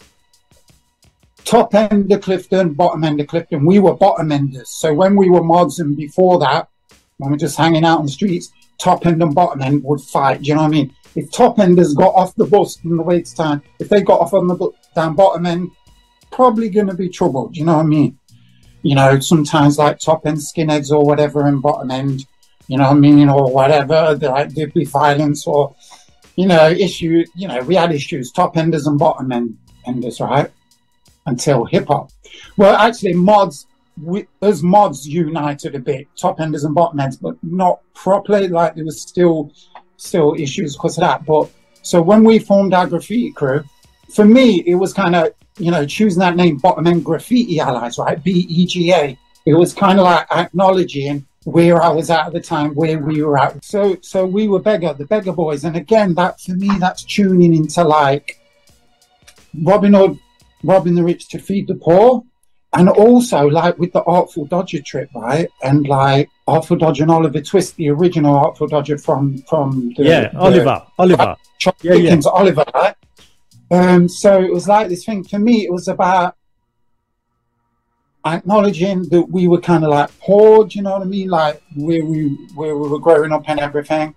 And not being defeated, you know, celebrating it, not as something to aim for, but something that if you are, just make the most of it, that kind of thing. Do you know what I mean? Like respect, self-respect, regardless of what situation. So Beggar Boys, right? And then the bro G, he was like, no, call it something else, because he was a hip hopper. He was like, call it Mega Boys. I was like, no, bro, it's a different thing here. Do you know what I mean? It's like telling the story of where we're coming from, rather than like with hip hops, you know, ultramagnetic MCs, Supreme Force, the dynamic rockers, you know, it's all about bringing in the best thing you can think of, you know what I mean, and integrating that. Whereas for me, it was more about let's work up from below, kind of like what hip hop was doing in real life, which was just taking what it had of what was available, and there was not a lot available. Do you know what I mean? So they just used what they had, their voices and their bodies, you know what I mean, and the spray cans they could get hold of, you know what I mean, and just did their thing, you know. So yeah, for me, that was where my kind of social conscience, even at that young age, you know what I mean, I was, I'd say, into violence and drinking and lots of stupid stuff, but there was something else there, as there is with all of us, right? So yeah, that was me, like honouring that whole Merry Men thing and that Oliver, you know, growing up. So Beggar Boys, right? Bottom End Graffiti Allies. About a year later, changed it to Bomb Easy Graffiti Allies. Wow. Eventually got the message, let's take it up a notch because the world's bigger than just Clifton, you know, but I wanted to acknowledge where I was at that early beginning. So then bringing the Rock City crew back into it, right? Me and another two of the Beggar Boys, R1, who was like my right-hand man, and Screen, Ash 101, we walked into Arcade Records in the city, right? Which was like, it was kind of like this underground record shop, not like your, you know, the big ones at the time. I forget what they were called now. We used to go, you know, when you wanted to look at every kind of music. This was like imports and everything, right? I was only like 15, but walked in there. The Rock City crew were in there, and Wave Craze, who was like the guy I used to call my cousin. He's kind of like extended family, you know, same kind of. His big bros in there, Wave Craze from the Rock City crew, and it's like, it's the Beggar Boys, and I was just like, whoa, we just got acknowledged by the Rock City crew, you know, it was a big buzz. And at the time, bro, what was playing in the background? Now clap your hands to what he's doing. I came in the door, I said it before. I never fight, magnetize me no more, but it's biting me, fighting me, inviting me to rhyme. Eric B for president, right? Me, I'd never heard anything like that, bro. Anything I'd ever heard on the electro wasn't really, you know, I like FRESH, fresh. That's fresh. Some of it I actually like, but I used to kind of pretend I didn't like because I was mod. By this time, when I heard Eric B for president, bro, changing the game up. It was changing the game up. That was the thing. That's when I got into rap. That's when I was like, okay, I'm already a grapher, right? Nah. I'm a hip hopper because so I got KMK, who was like DJ for the Funky Fresh Free, to take me a whole side of a cassette. The whole, just that track, Eric B for President, just keep mixing it up, do you know what I mean? One long thing. And then I think he put some other, I can't even remember what that was. Oh, I think he put My Melody, which was on the B side, and some other things on the other side. But I was mainly just listening to that, walking to college, just like came and door, I said it before. I never like, might magnetize me no more, but it's biting me. Clap your hands. Yes. Bro, do you know what I mean? That to me was next level music. I was in, man. I was in. Do you know what I mean? You was hooked. You was hooked. I was hooked. You was hooked. You know what I mean? I was in. So I'll just all day. I walked to college. I met a bro called Deze, D-E-Z-E. He was one of the original Nottingham graffiti artists after AD. There was these two guys who used to walk around the city, mainly Victoria Centre, with denim jackets and then graffiti on the back. Do you know what I mean? And I remember when I was a mod, I think I was still a mod, seeing them from a distance. Because if I was a grapher by this time, I would have approached them. Do you know what I mean? But I didn't. Seeing them from a distance and going, whoa, you know, these two dudes both dressed the same and everything. This guy was I went to start my college course. This guy was on the course. It was the same guy. Started chatting to him and everything. Ended up joining the crew, Beggar Boys, right? Became a Beggar Boy. Then we expanded it to this guy from another place, Tattoo, his name was. But Deze, that guy, the bro Deze, he ended up helping me with my 100th piece, right? Which was on a train. So it said POPZ100. I ended up getting caught for it eventually, and that's where I got my name POPZ100 from. So I'm known on the graph scene, on the graffiti scene, as POPZ100. You know, where did you get the POP100 from? So the 100 came from doing my 100th piece with Deze and Brains, which was the other guy who both had the denim song, the graph on the back. Me, Deze and Brains went into Nottingham train layup, and painted they helped me do my 100th piece, wrote POPZ100 with a train driver character, like the old guy off the buses. I forget his name, but it's like his cartoon character, right? And I wrote a little message on it. We did not come here to destroy the trains. We came here to do some art. We respect the trains. We hope you understand. I must have had some sort of intuition that maybe he was going to get caught for it or whatever, because we were doing quite a few trains at the time. It was becoming a thing, right? But this was my biggest. It was like top to bottom, like as much as like basically top to bottom whole car, but they're nearly a top to bottom whole car. We had the message underneath these. Anyway, I'll tell you how I got my name in the first place, bro. Yeah. Because this is something. So again, my best friend, third year Super C, he was like, rap with us. I was like, what would I? He was like, pick a name. He encouraged me to pick Outlaw. That's right. I picked Outlaw. I did a couple of things. And I was like, I don't want to get caught for that. If I get, you know, because this is right at the beginning. So I don't know how many pieces I'm going to end up doing or anything, right? But I'm like, I've done that piece. If I do another Outlaw and I get caught for it, I'll get done for both of them. So maybe I'll choose a different name, you know what I mean? And he was like, rap with us, right? The Funky Fresh Free. So I was like, okay, I need a cool name. If I'm going to have this name, which is going to stick in anything, I need a cool name. So I went through a list of horses, right? Horses? So, horses, right? So what I did first, right? Because their names were Super C and Funky G, so it's got the E sound on the end, and because it's rhyme, I wanted something that rhymes with C and G, the E sound, right? So I went through A, B, C, D, E. So there's a bunch of, I got to P. I was like, yeah, that's fresh. Puh, right? So I was like, let me go through this list of horses, seeing if any of them begin with P and if it's a cool name. Got to this horse called, and then I forgot what the horse was called years later, but then I met a guy who was into horses. I was like, did there used to be a horse called Popsy, something to do with Popsy? He was like, Popsy's Joy. So that must have been the horse that I found, Popsy's Joy, and because it had the name Joy on it, like that positive association, I would have gone, yeah, Popsy, P. Right, so that's what I chose. That was my first rap name kind of thing, right? Popsy P. And then you shortened it. Shortened it. Well, my third ever piece. So my first one was Richard, then it was Outlaw. My third piece was Popsy, Popsi.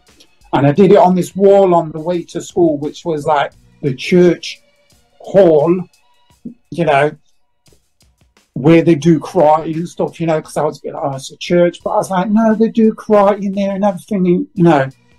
But I did end up putting a love heart on it as well with a little cross inside, because I did grow up with this respect for Jesus. Yeah.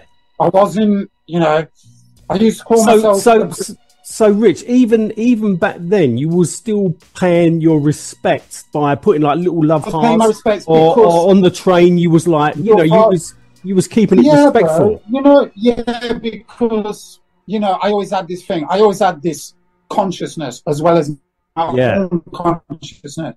You know, like I was cruel sometimes, a bit of a bully sometimes. Other times, I was like stopping bullies. You know what I mean? Both styles, which were all similar, but I like to say I'm a bit of an extremist. Whatever I do, I usually take it, you know, as far as I can.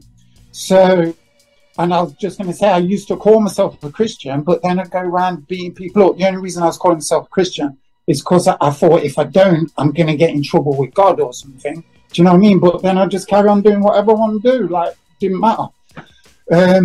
But yeah, so when I had, you know, a sort of like time to think, then it was like, oh, this is the best wall on the way to school. Everyone's going to see it, but it's a church, but it's actually the church hall, not the main part where they do their thing. It's just the church hall where they do karate and whatever jumbo sales. The only time I'd ever been in there was for a jumbo sale. And then like school, we'd go and do carol service in there or something, do you know what I mean? But I did a big Popsy piece on there, bro. And to me, that was like my Ramo, you know, where the bro's like, there's your baddest burner right there. That was that was my third piece, POPSI, and I bit the style of the letters off a Mr. Scene silver chrome on a train.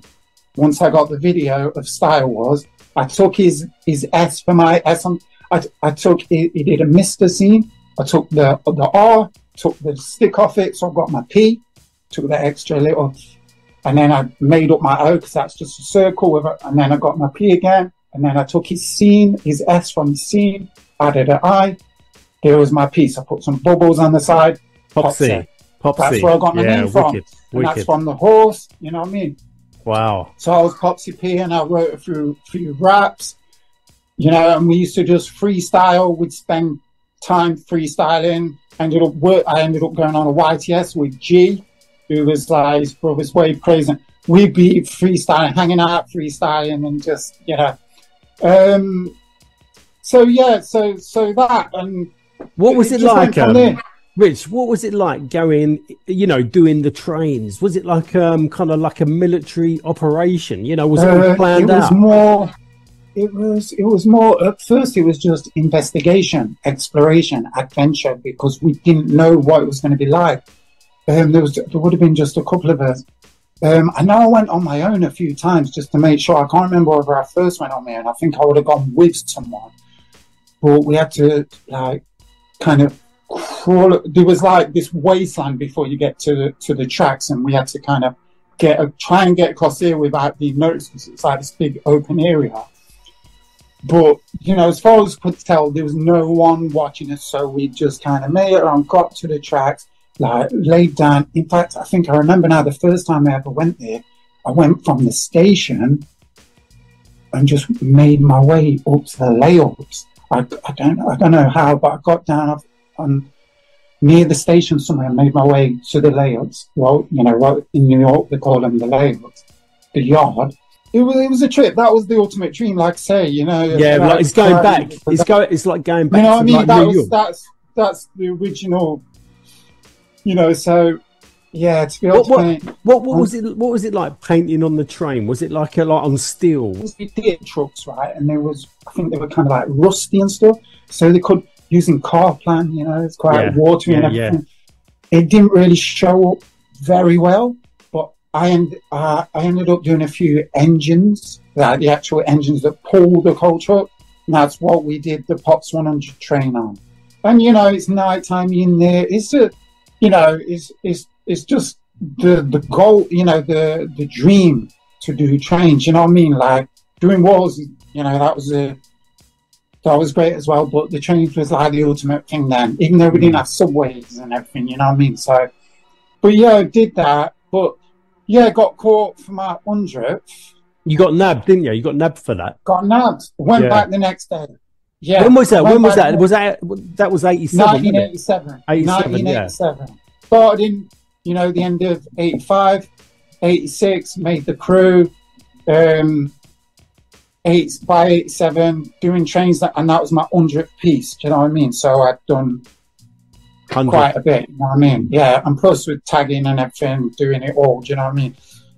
But yeah, I got caught for it. Like, went back the next day to get photos. The next morning on my way to YTS, there was a cop there taking photos. He was right up to the train. I got there and I was like, whoa. Seeing him taking photos, so I was like trying to back out, like without being seen. You know what I mean? As soon as I thought I was at a distance, ran across that open area I was telling you about, and then got onto the road, up the road. I think I chucked my photo. I had a photo album, popsy pieces in my photo album. I was like, I think I dashed that, and then I was like, oh no, what if he gets it? Went back, got it, put it in my bag, running up. Thought I kind of got away, and then this cop car pulls up at the side of me, get in. Do you know what I mean? Takes me to the British Transport Police Station. Interesting photo album, popsy. I was like, oh yeah, I'm just a photographer. I'm just into this thing. That's why I was there. I was going to take photos. I said that I told him that I'd read a message on the bus, because you know what I used to do, bro? I used to go on the bus, go upstairs, go to the back of the bus, and write messages on the back of the bus, like we do today on Facebook. You know, you just get your wall and you post whatever. I used to write messages, like sometimes direct, like went to the yards last night, you know, with so-and-so, bumped into so-and-so, might even mention my girlfriend or whatever. I write them on the wooden seats. We used to have wooden seats. It's like a diary. It was like a diary, bro. So people used to get on the buses to read my diaries and stuff. People told me about it, you know what I mean?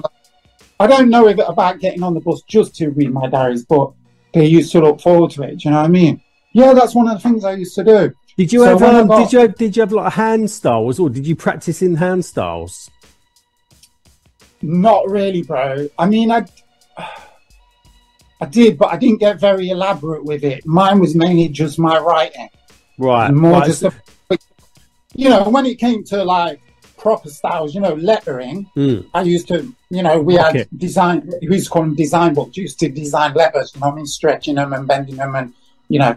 But when it came to just writing, I'll just write, use the capitals. Yeah, I'll write in capital letters, you know what I mean? And people say they can tell my handwriting to this day. They say it was distinctive.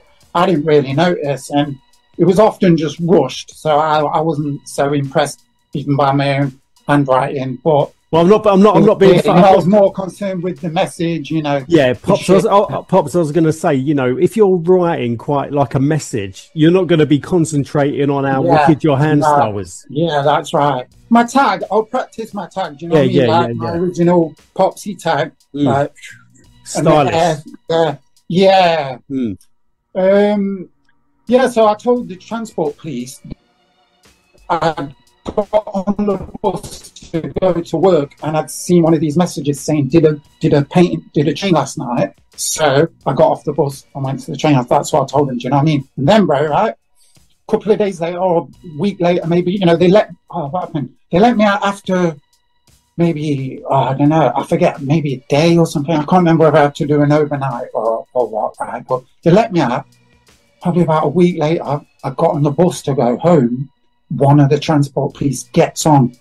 Or I got on, it was packed. I went to sit at the back of the bus, and there was a guy, I can't remember who got on first, but anyway, he came and sat next to me and goes, he said, have you seen the paper today? I was like, why? No, why? He was like, that train's in the paper, right? So I was like, oh my God, buzzing, you know what I mean? Like, what? But thinking, oh yeah, you know, like, oh.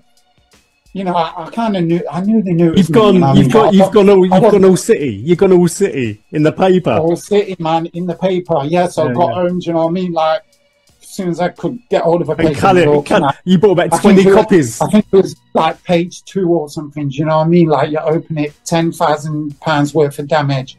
Police looking for POPZ, D's, Death B, RIP. You know what I mean? Like, looking. The guy who was on the bus found out he lived in Silverdale, which is the kind of posh estate next to our estate. He went round to see my girlfriend's mum and everything, asking her about me. Do you know what I mean? They knew it was me. They was just trying to collect evidence. And then, bro, how I actually got, you know, nabbed, caught, you could say caught for it. I actually, you know, how it came to it, where I ended up getting prosecuted is, I was with a couple of guys. We got in a car, drunk as, even the driver, if I'm not mistaken, let me just try and remember. Maybe the driver was sober, but I can't remember. But I was drunk as, we were very drunk. We drove down into Brown Subways, which was this kind of subway network that we discovered that we did graff in. So that was our #1 illegal place for doing graff. Brown Subways. It became legal about 2 years ago, bro. For the first time, they legalized it. It was incredible. But then they made it illegal again because it started spreading. It started spreading to where it wasn't supposed to be. And there were some issues with locals. And then so they made it illegal again. But for about a year or two, it was legal. Incredible to me. I've been away from Nottingham for like 15 years. Found out this place that we originally discovered. This one crew discovered it and came and told us, and we found it. And we just, you know, it was quite a. You battered it. Yeah. So, just, you know, before I forget, so we decided to drive down these subways, bro. Got stuck, reversing back up, cop car there, taken to a different station. We're in there. Oh, you know, obviously they've been looking at my files and everything. Oh, so you're the famous POPZ100 then, or whatever. I know. So, oh yeah, whatever. You know what I mean? They kept me in there for 3 days, and by this time I'm thinking, wait a minute. You know, they're giving me the old, oh, your friends have told me it was you anyway. You know, all that kind of stuff. So they got let out before me. I was kept for this thing, I think, trying to get me for the train. You know, I started thinking, wait a minute, you know, yeah, I was proper. I wasn't just all calm. I was proper like scared and everything. But I was like, if I admit it, I can use that name for my legal name, POPZ100. How awesome would that be? You know, and then I can just use different names to carry on doing graph and everything. So this was kind of like a turning point. It was well, not so much. You know, I just carried on. In graph. But it was where I got my name from, bro. That I'm known for, POPZ100. Yeah, but what I mean was, like, you went from being like doing the illegal stuff to then pushing, you know, the stuff that was kind of semi legal. I think. Oh no, bro. We were already doing a few legal things because, you know, my first piece, Rich Air. The woman who ran the youth club at the time found out it was me. Do you know what I mean? And says, "Look, come inside and paint the youth club." So me and my bro Dwight, who was like my mod bro, and the Funky Fresh Free, we did a piece called Jam to the Beat inside. And that was before I had hold of Style Wars or anything. Do you know what I mean? Because I wanted to bite something, but I had no reference point. I found some old music magazine with this font that I liked, so I used that. And we did Jam to the Beat. And we did a character of Third Aid. So we was already doing a few legal things, do you know what I mean? Like little things like that, which were big things at the time. So I was already doing a few legal things, but there was no way I was going to stop doing graph. You know what I mean? That was me there. That was me. I'm a graffiti artist. That's what I'm doing for the rest of my life. That was my trip. So I got arrested. When you got nabbed for doing it, what did you do? Did you get like a criminal record, and did you have to do like community service? Yes, I got community service and stuff for that. Bro, let me just tell you, I got arrested 8 times for graffiti over the period of 6.5 years while I was doing it strong. 8 times, right? First time was for our second crew piece, our second beggar piece. We got chased. Someone got caught. A couple of people got caught. One guy was just around watching out for us and stuff. He got caught. He might have told him it was me, you know what I mean? One of the crew got caught. We had to go, I think I got $50 fine for that, a £50 fine for that. So that was like, because I got shoplifting arrest, but then that was that. And then, can't remember the order, but it might have been, the POPZ100 train might have been my second arrest for it. And I got 200 hours community service and 240 fine, I think it was, even though they was put in the paper £10,000 fine. But yeah, I think it was just 200, which is a lot of money for a kid with no money. You know, obviously my parents would have had to pay that. I ended up getting arrested for violence, right? And ended up getting sent to prison for violence.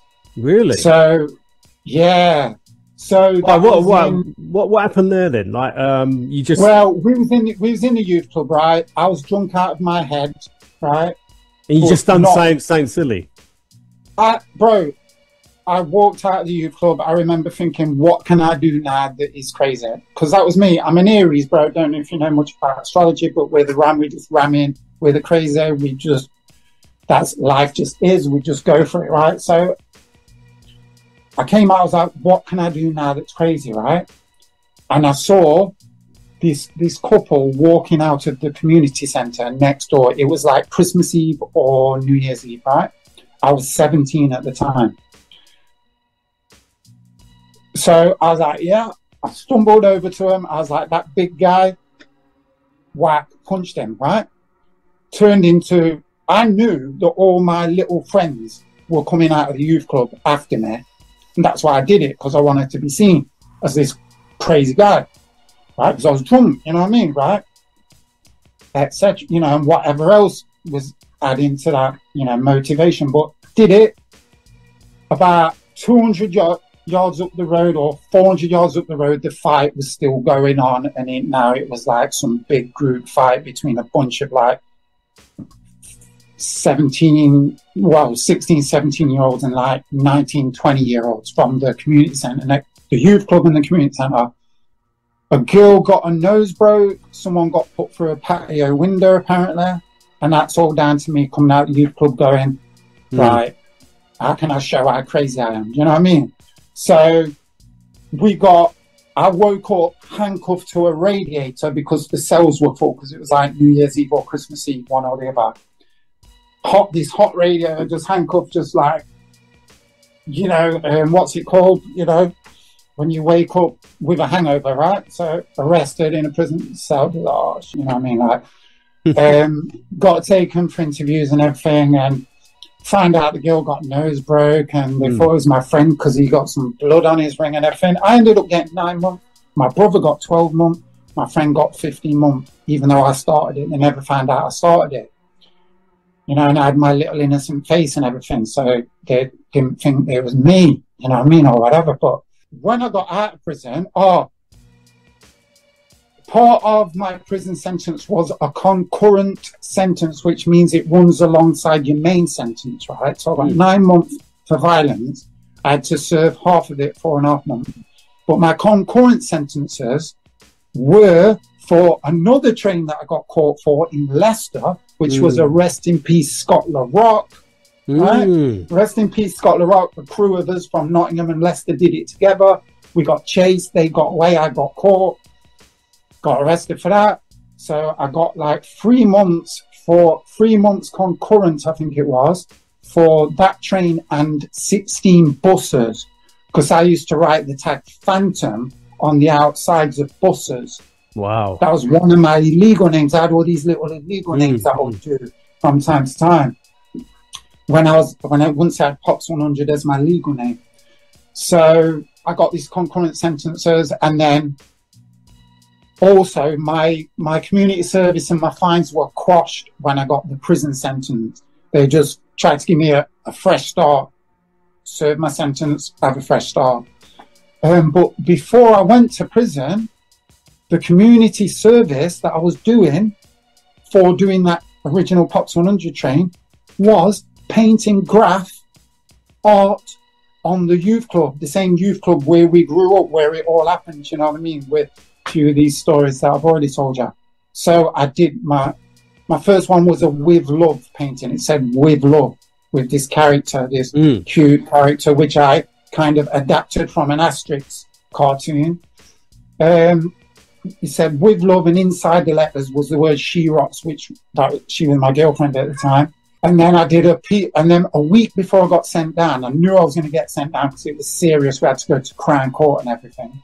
I did this piece on the front of the club, which was a cartoon character of me with this like elongated head and everything, real stretchy style, with my hands in handcuffs, holding a spray can, with just like no letters, no words, and it was just that, and it was quite profound at the time. Do you know what I mean? And I wrote this thing on there as well. They say there's peace, and I asked why. At least if there was war, I'd die. A life of love would die with me, and all this art would just be free. Wow. So that was me thinking, there's no peace. You know, they say there's peace, and I asked why. Why are they saying there's peace? There's not peace. There's stress, war and all sorts all over the place. At least if there was war, I'd die, meaning like if they admitted there was war going on, you know, they probably honor me because I'm part of it, because part of the real war is just trying to create a better world and everything, you know what I mean? Like a livelihood, and all this art would just be free, you know what I mean? So I'm just saying, man, I'm just trying to create art, you know what I mean? And I'm getting arrested for it. But I was a vandal as well. I wasn't just an artist, you know what I mean? I was trying to destroy commercialism, the society which I didn't like. And the system, you know what I mean? the system of commercialism and everything. So you was beginning to kind of uprise, you know, and send a message out there to the, you could say the system. But what was it like, you know, being banged up? I mean, how was that? To be honest, it was fun. It was mainly just fun. There was this guy, when I knew I was getting sent down, I was expecting to be, because the solicitors told us would be. He said, you'll love it. It's like a youth club, you know what I mean? He was a football guy. He was actually a writer as well. He used to write Duke of Sherwood early on. Duke of Sherwood. Wow. Early on, his name was up. And he was a football boy, you know what I mean? Like, Forest lad. Forest. Nottingham Forest, man. He was a Forest lad, you know. So he was involved in the football violence and that. And I think he might have grew up in Keers, so, you know what I mean? He was, you know, in and out of institutions as far as I know. But yeah, he said, you'll love it. Was you getting your name up inside as well, like putting your tag up? Only in books, bro. When you go to the library, right, you get a few books out, like Asterix or whatever, or reading material, right? You do it in the cartoons. You sneak your little tag in there, your little piece, you know what I mean? Because then they're not really going to notice, you know what I mean? Shamrock, there was a Shamrock tag in there. And I know, I seem to recall Shamrock was up in London. And his name was in I think it was in one of his Asterix magazines, you know what I mean? So I put mine in there as well. But yeah, it was fun. Like being in there, I got time to draw again. Because I'd been designing letters, but I hadn't been drawing. So I was drawing people's partners for them and stuff. Do you know what I mean? They'd buy me a packet of biscuits or a bottle of pop. You know, you was only allowed like 150 or whatever for a week. I can't remember, but you didn't get much money in there. I definitely didn't. So I'd draw them a picture. They'd give me like a packet of biscuits or something. You know what I mean? So getting to draw and getting to concentrate like on your creative juices, it was kind of keeping you away from what may have been going around you inside. It was kind of the prison. Yeah. We was kind of locked off. When I first went in there, right, we went into big man's prison, even though it was YPs, young offenders, right? Young people. So we went to Lincoln Prison, and that's the old school big prisons that you see, you know what I mean? And I was only there a week, but, you know, that was a little bit scary. But the moment I walked in, right, I was walking in the landing with my bedding or whatever and my new prison clothes, and I heard, Baker, look round. This sort of a football lad, right? Turn around, chucks me some toothpaste, you know what I mean? I'm like, it's Repton, like crazy Repton, who I used to be scared of as a kid when he was a skinhead, chasing people around and everything. And I was a little, you know, mixed race kids, scared of skinheads because I knew it was a bit racist, or I thought it was a bit racist, even though they started off the opposite of racist, you know what I mean? But it was Repton, man. So I felt safe straight away, do you know what I mean? I had that. I was in there with my brother. I got sent down with my big bro. So another reason I wasn't scared, and I saw it as an adventure. How much spurred? How much spurred did you get? I got 9 months, and you have to serve half. So I did four and a half. 4.5 months. Brother got a year, friend got 15 months. But after a week, I think it was a month. After a month, we got sent to Parva, Glen Parva in Leicester, young people's facility, you know, prison. And that was fun. You know, it was just fun, man. I got a letter every day from my girlfriend at the time. Do you know what I mean? That was amazing. Everyone was jealous. Do you know what I mean? Because like every day, letters, Baker. Do you know what I mean? My girlfriend. So yeah, I had time to think, bro. I had time to write. I got It Takes a Nation of Millions sent to me when I was in there, bro. Public Enemy. Public Enemy. It takes a nation of millions to hold us back. Takes the nations, man. I won't embarrass myself and tell you that I also got the Dirty Dancing soundtrack sent in, right? But I did. You know what I mean? I requested that. But yeah, I got It Takes a Nation of Millions, man. What did you think? What did you think of Chuck D? Bro, from that Public moment Enemy, of man. bad meaning good, bro. From that moment of bad meaning good, that documentary. Yeah. Brothers and sisters. What this world is coming to. Rebel. Yeah. The rhythm, the rebel, you know, from that. And because that started with Graff as well. When that song came on in Bad Meaning Good, that was the train coming down the track. Do you know what I mean? Yeah. That was a wicked. That's another wicked documentary. Bad Meaning Good. Yeah. Bad Meaning Good. You know, remember Bionic and Sipo in the back of Westwood Sierra going down the Old Kent Road, beatboxing and Bionic rapping. Yeah, Bionic, Tim Westwood, Daddy Speedo, and I mean, like loads of people like in that. Yeah. Rodney P, man. Yeah. And the graphers, you know, Scam and Pride were on there, and yeah. I think Coma had his voice on there. Do you know what I mean? It showed the Coma piece and stuff. But I mean, there's so many things, you know, that we haven't mentioned in this particular one. You know, I know you cover things in a lot of your shows. Because I've just thought of hip hop history mentioning Brim. Big up Brim. And he's been in the back of your cab, bro. Yeah, I big love Brim. that. The Brim star. The Brim star. Big up Tattoo Brim.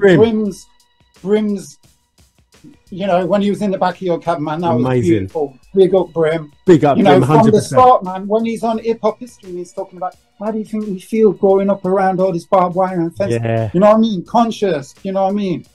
And the way he was dressed, the rest of the way he was dressed with the red baseball cap and that, he was fresh. He was fresh. And he's going across the tracks to Apache. It was Apache. Yeah, the way he was jumping that line. You know? Yeah, you know. Amazing. So you had time inside. In prison, that's right. So I got Nation of Millions, right, bro? I wrote my best rap up until that stage because I had been writing raps, right? And so this was 88. Yeah, I've been writing raps, man, and just recording my little raps on my own little cassette player and whatever, right? But when I was in there, I wrote this rhyme.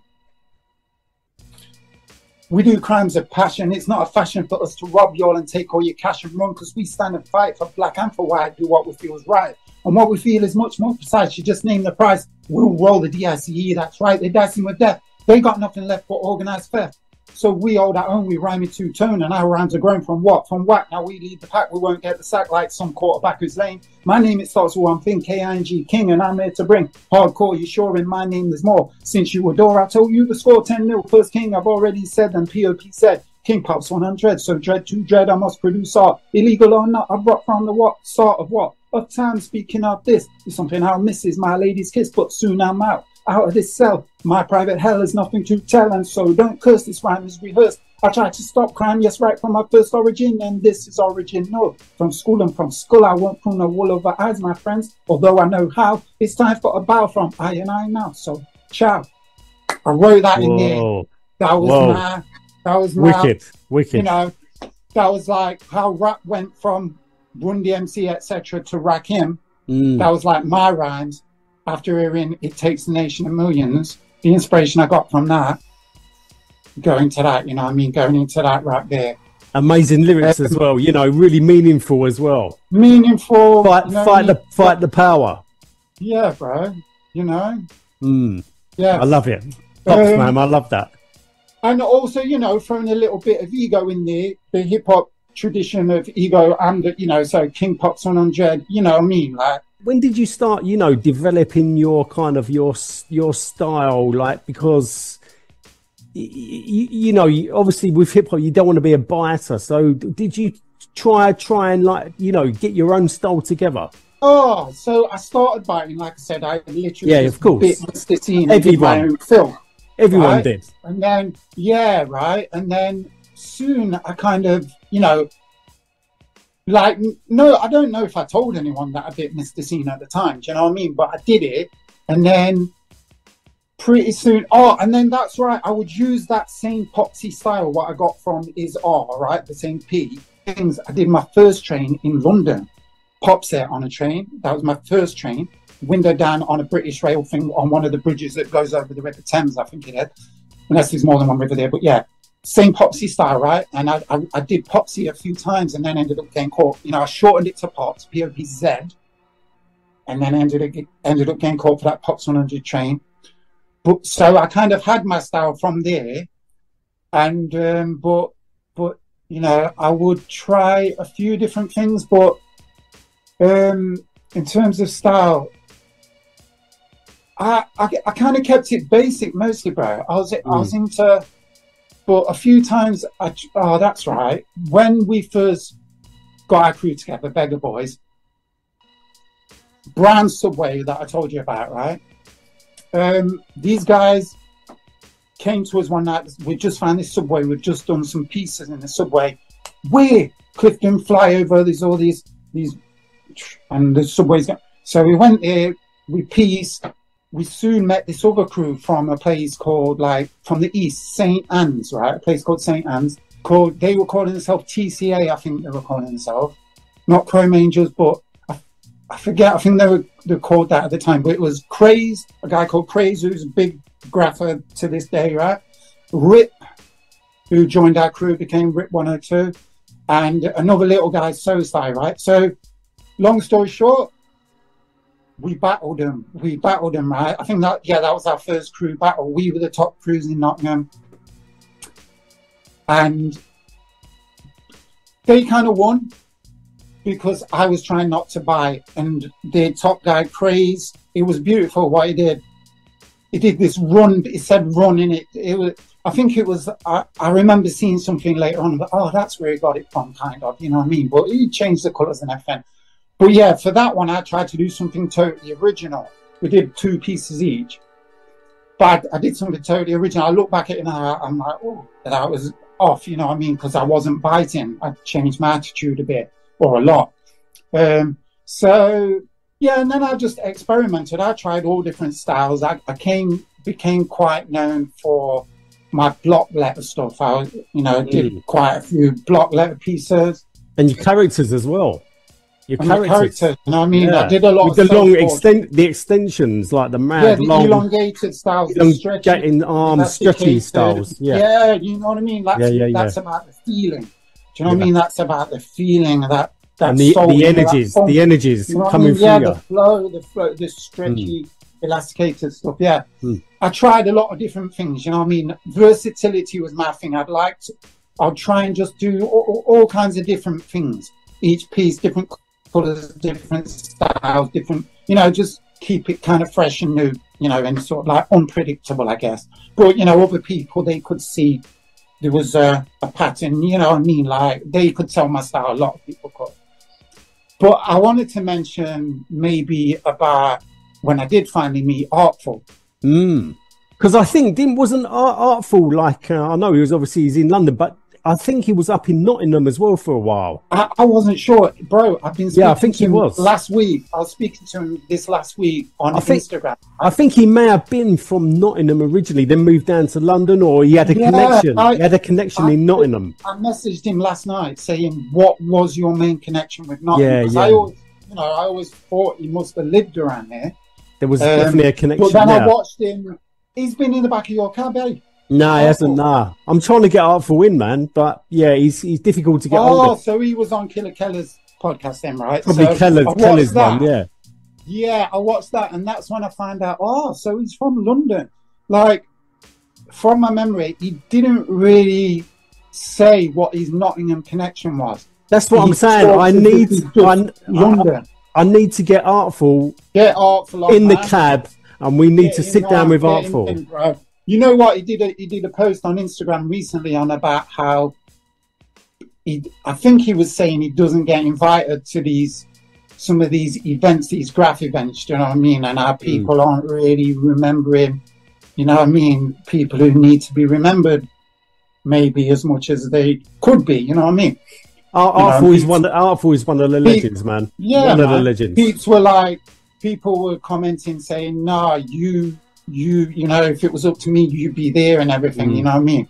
I said the same thing, and then he was like, "Respect, dude." And then we started chatting a bit. So I was like, "Let me ask you some questions. What year did you do those tags on the bus?" 84. What year did the billboard come up? He didn't even know there was a billboard in Nottingham. He never saw it, but he knew there was in London and wherever else, those Weetabix billboard. But I finally met him in 86, I think it was, bro, right? Artful Dodger, Mode 2, Pride, Chrome Angels, came to Nottingham with the Cookie Crew and Cifo, and I think they're the guys I remember right now, right? They came and did a show. I think it was called Fringe 87, so it might have been 87 then. But that's when I finally met Artful. I was like, bro, tag my shoe. He was like, what? I was like, tag me. He was like, you sure? I was like, get it on the Artful on my trainer. I think it was 86 for some reason. But anyway, that's when I finally met him. That's when I met Mode. I was looking through Mode's photo album.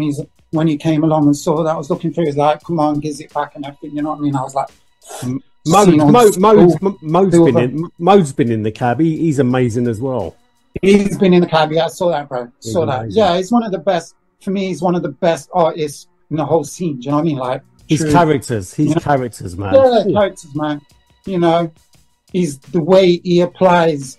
You know, it's distinctive the way he just puts his pain on the surface. You know what I mean? So I met Mode and Pride. I don't remember if I chatted Pride, but also met Martin Jones there, who we knew as big up to Martin. Manager. Yeah. Big up to Martin, big time, man. That's another one I've spoke to as well, Martin Jones. Yeah, big up to Martin. Oh, you've had him in? Yeah. Did he on a Zoom in the cab? No, on a Zoom. Oh, I think I would have seen it then. Yeah, I think I did see it. Yeah, that's right. That's where I met Martin, man. And I think I remember asking him for a piece of advice, right? I was like, if you could give me any advice, what would you give me? And I think I spoke to him about this, and I don't know if he could remember when I told him, but I think it happened. And that he said, look, what you need to know is that your work is really important. You might not realize it now, but it's really important what you guys are doing. I would advise you to date your work. So from then on, I started I didn't just go home and write the date. I wrote the date on my paintings. So most of my paintings that you see, not the illegal ones, all the legal ones, or most of them dated. Do you know what I mean? I'm so glad for that advice. But also, not only that, like, he came to an event that I organized in '88, just before I got sent to prison, which I called Criminal Truth. I'd met the Sheffield lot at an event. What they did in Sheffield, we went along. Who's Sheffield? Is that Smack 19? Is that Sheffield? Isn't that, man? Oh, they Sheffield. I can't remember actually. Yeah, I can't remember. But this is the Graffers. This is the Graffers, ACT, Awesome Crime Team, right? That's Des, Miss One, Risk, Mercury, and Joke. Joke was upmost, right? He was the tagger. He was up everywhere. That's how he got in the crew. Those guys came to Nottingham, definitely 86. That's when I met Plaz from London as well. He was in Supreme Artful. It's the Supreme Team. Supreme Team, yeah. Supreme Team, that's right. Supreme Team. Yeah, Plaz, another wicked artist. Yeah, Plaz, man. And his bro was there as well. Drome 2. I think one of them died. I think it was Drome 2. It was Drome 2. Drome 2, another amazing character artist. Bigger RC to Drome 2, and big up to Tough Arts. He was in the Tough Arts crew with Plaz, Drome 2, Scarf. You know, all we met those guys. Me and Paul did a painting there each, right? We did. Yeah, I did a character there, and then we met those guys, and we met the Sheffield lot. Miss One and them started writing to each other. Got close writing with Des and Miss. We used to visit Sheffield. That place was bombed, and we used to go and add to it and did a few things there. Got those guys saw in a train British Rail magazine, my train picture of my pops on the train got in there as well, and those guys saw it because they was checking for graph. They found my thing in there. Yeah, we got close, Sheffield lot, and met those guys, and Artful Mode 2, Martin Jones. That's right. So I organized Criminal Truth in '88. Martin Jones came. People came. Part 2 came from York, or maybe that was the second one. But anyway, crews came. People came from around the UK. That was at Spiders, the same youth club where it kind of all started for us. And then I got invited to Bridlington by Martin Jones. Vulcan came to England. Vulcan from New York. And T-Kid. Right? And T-Kid. They came in '87 to do the first ever Bridlington. That's right. We didn't know about that until it had already happened. Right? And then so '88, I'd already met Martin Jones at this I think they called it Fringe when I met Artful and everything. And then they did Bridlington 2, and I got invited to take part. I went there, did a pops piece. I painted Joanna Lumley portrait, and I hadn't seen anyone do portraits that I knew of, right? So I remember that on the way there thinking, I hope no one else is doing a portrait, because if not, I'm going to rock the show. I'm going to be one of the first people ever to do it, you know, an actual, you know, photorealism, even though it was pretty crude what I ended up doing, but people, you know, still, you know. And then Bridlington 3, 89, after I got out of prison and other things happened, Vulcan came, Martin Jones brought him to Nottingham to see me. They was driving some motorway from somewhere to somewhere, and it's like, I'll take see Pops in Nottingham. Came to see me, you know, Vulcan, he wrote me a little message, stay out of jail.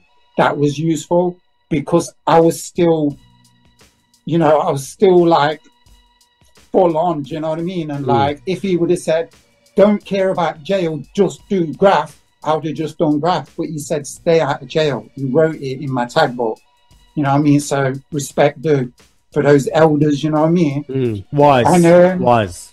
Yeah. But they invited me to Bridlington to take part in Bridlington, the third one. So it was 6 individuals and 6 crews. And I think it was also 6 UK artists and 6 placers.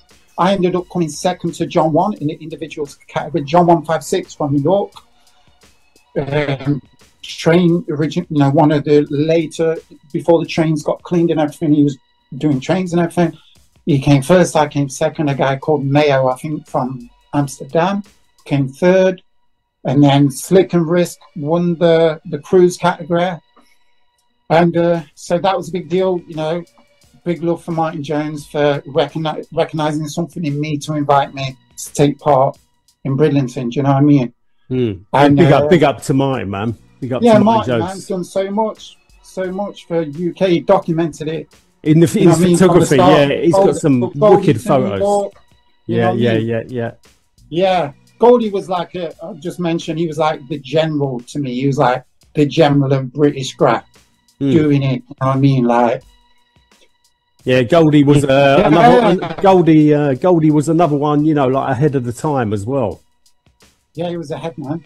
Yeah, proper. I was a kid to it. I think he's like, might even be 5 years older than me or something. I'm not sure. He's definitely a few years older. Yeah, Goldie's old school. Yeah, goes back to the beginning, you know. And then he got in contact with the New Yorkers and everything. Hey, and 3D, 3D Bristol, you know. Yeah, big up the Wild Bunch. Big up the Wild Bunch. The Wild Bunch. Yeah. Trailblazers. Trailblazers. Yeah. Yeah, and then 3D brings me swiftly along to Banksy. I'm someone who respects all parts of this culture, you know what I mean? And I love what Banksy did, drawing attention to the Palestine war. That's a big deal to me, drawing attention to all these issues, you know. But, you know, big love for Robbo as well. I met Robbo and Drax, man, when even after I quit Graph, I went to this event, this Unity event in Fulham, I think it was, in London, and met Drax. Oh, let me tell you about Drax when we first went to London, bro. 86. Our youth club took us to London. On the way there, we're in this minibus, right? Someone said, "Are you sure there's any graph in London?" Someone else said, "Yeah, I've seen this piece on a corner." Right? And you know, other people's like, "Yeah, there definitely is. There's got to be," you know what I mean? I think we might have had Subway Art and the piece, or someone had Subway Art and they'd seen that stop piece on a corner somewhere in London or something like that. But, you know... Or was it was it the spray can art? Spray can art. Did I say Subway Art? Spray can. Yeah. So we're on the way to London, right? And we're like, we're seeing a few tags and we're like, yes, there's definitely graph. There's graph. We start seeing, as we're getting closer and closer, DX. Bro, yeah. we were squealing in the minivan. We were like, we couldn't see, man. DX everywhere. And then we got to that Shades, you know, Shades from London, his turf. In Camden. Bridge overpasses and everything in the flats and everything. You know, we was just on our way. We didn't know what we were going to encounter. We saw what Shades was doing. The closer we got, we just saw Drax everywhere. And then we just started seeing just... everywhere graphed, you know what I mean? We got there, the trains were bombed. The buses. We was in graffiti heaven, bro. The buses, do you know what I mean? We was in graffiti heaven. We Did you get over to the? Did you get over to the Westway, under the Westway? Yeah, bro. That's good. We went there. Like we went a few times. I ended up painting there a bunch of times because I got a week. I think it was a week after I got out of prison, maybe 2 weeks at the most. We went to London. We were tagging me, Rip, and Ash 101. POPZ100, Ash 101, and Rip 102 were tagging in London one night. We got arrested, got put in the cells, got bailed to appear in such a time. So every time we had to appear back in London for some, you know, and then it kept getting adjourned, we'd paint under the Westway or in the pit, Westbourne pit. I was writing Help at the time. Rip was writing Rape. Ash was writing Bitch, B-I-C-H. Yeah, so we, you know, I got up in London. That was a big deal for me at the time. You know, as a Nottingham writer, as an outsider, doing some pieces in London. Westbourne Park, like the mecca for London graffiti, you know what I mean? Covent Garden as well. Covent Garden wasn't happening by that later time of like 89 and stuff. But when we first went there in 86, you know, we went there and saw I think the pieces were still up, you know, Devious and the Death piece and, you know, those Covent pieces. And we met Ruff there that first time we went. He went on to be a big writer, you know what I mean? About London Giants. Did you ever check out London Giants? Never met them. Saw the work in spray can art and saw some of the pieces up and stuff. Never met man. Jap, you know what I mean? Jap 302 was incredible, wasn't it, man? Yeah, another Star Master. Yeah. Oh, bro, non-stop though, non-stop. Non-stop as well, yeah. State of art, you know what I mean? Like, you know, yeah, that non-stop wicked. Westbourne pit, you know what I mean? And tough arts as well, tough arts. I mean, there's so many. That was Drome 2, Class, Casby, Rio. Justice. Oh, bro, got a big up the Justice piece. I've got the Justice piece. Oh, you got it? You got Justice? I've got the Justice piece. Oh, down there. Yeah, I'll see it. To my left, probably to your right. Yeah, that piece, that Justice piece, that was the biggest letters I'd ever seen in real life at the time, bro. And set free, you set free and cast. Yeah. Oh, cast, man. Coma. Home. Fuel. Fuel, bro. All the We Rock Hard, Chucky, Fume, Omar. YD, We Rock Hard, PIC, Chucky Rock, Prime. Yeah, them guys, man. You know, when we first went, that was literally mind blowing because we were, you know, I was literally a kid. Like my state of mind, you know, my emotions were just wild and free. You know what I mean? Just discovering London, man. Wow. It must have been mind blowing for you. It was, man. It was, you know what I mean? Like, and so I was glad when I got arrested and I had to keep going back there. Do you know what I mean? I had to go back there. There was no choice. So, you know what I mean? I was back there every few months, like doing help pieces. I don't know. I might have done like about 4 or 5 or something. Yeah. There was some incredible artists. Some incredible artists. DVA, the Velvet Angels. I mean, there was so many. There was lots. Yeah, I know we're missing Pete's Sight, you know what I mean? But obviously, you know what I mean? There's a lot of... As you say, Scam and all them lot. 86, 87. Yeah. Yeah, you know what I mean?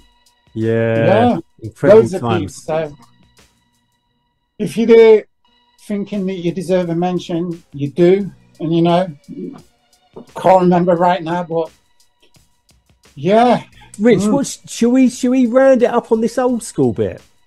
Yeah, let's do it, man. Your huge blockbusters and the stop wars and yeah, that's part of my graph. Like I quit in '92, right when I became paranoid about the hole in the ozone layer. I also had a dream about getting caught tagging at the time, you know what I mean? But I would just, my dream was to go legal.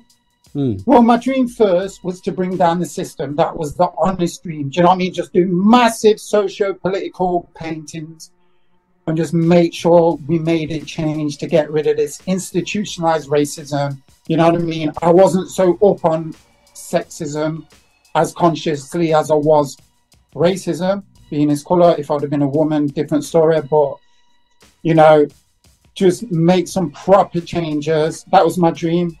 And then, you know, if needs be, make money off it as well. Do you know what I mean? Just that's instead of having to do some other job. You know what I mean? I mean, your blockbusters are incredible, and you know the message you send out there is unbelievable. Well, the original blockbusters, I was just writing pops. That was back then. Do you know what I mean? I quit for years. And it's when it was years later. It was in the early 2000s when I started writing Stop Wars and stuff. You know what I mean? That was like my rebirth. So that maybe that's does for another podcast. You know what I mean? Before that, I was doing my blockbusters, my big pops things. Like I say, this thing here below the Justice, that pops there, that was called The Love Story, Big Pops. That was the biggest painting, the biggest letters that I'd seen. I was looking at photos from wherever, anything anyone sent me or I've seen on video. I never saw bigger letters than that until, even though I know they were happening around the world, I just didn't get to see them. Until I saw Saber's piece in like 96, I think it was, in a magazine, what he did on the LA River, on the sides there. Massive Saber piece. I was like, thank God, even though I'd quit for like about 4 years by that time. Yeah, about 4 years. I was like, thank God, there's someone with an ego as big as mine. Do you know what I mean? Like, there's a guy called Saber in LA who wants to get his name up bigger than I wanted to get my name up in 1989. Do you know what I mean? I want the biggest. I just wanted to. So that was our youth club as well. That wall there is the same youth club that the hip hop piece was originally on. Do you know what I mean? The little hip hop piece. And I ended up just painting the whole wall eventually with that big Pops piece, and that's the whole crew standing on top. I don't know if you can see the little figures on top of the roof. That was our full crew. That was the full KIA. We were killed in action platoon. Wow. So yeah, my early days graph story, the real true graffiti spray can art story, ends in me becoming paranoid about the hole in the ozone layer.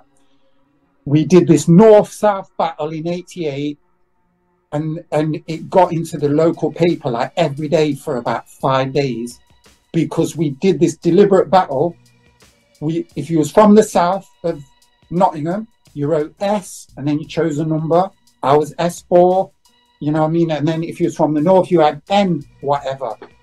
We obliterated the city. We just did a lot of graph, right? It was a tagging battle. What was that, like a postcode, like a postcode thing? It was just south to say you're from the south, N to say you're from the north, and you just chose a number. So that was the little game we made for this battle. It got in the paper every day, and they started talking about how the effect that spray cans have on the ozone layer. Do you know what I mean?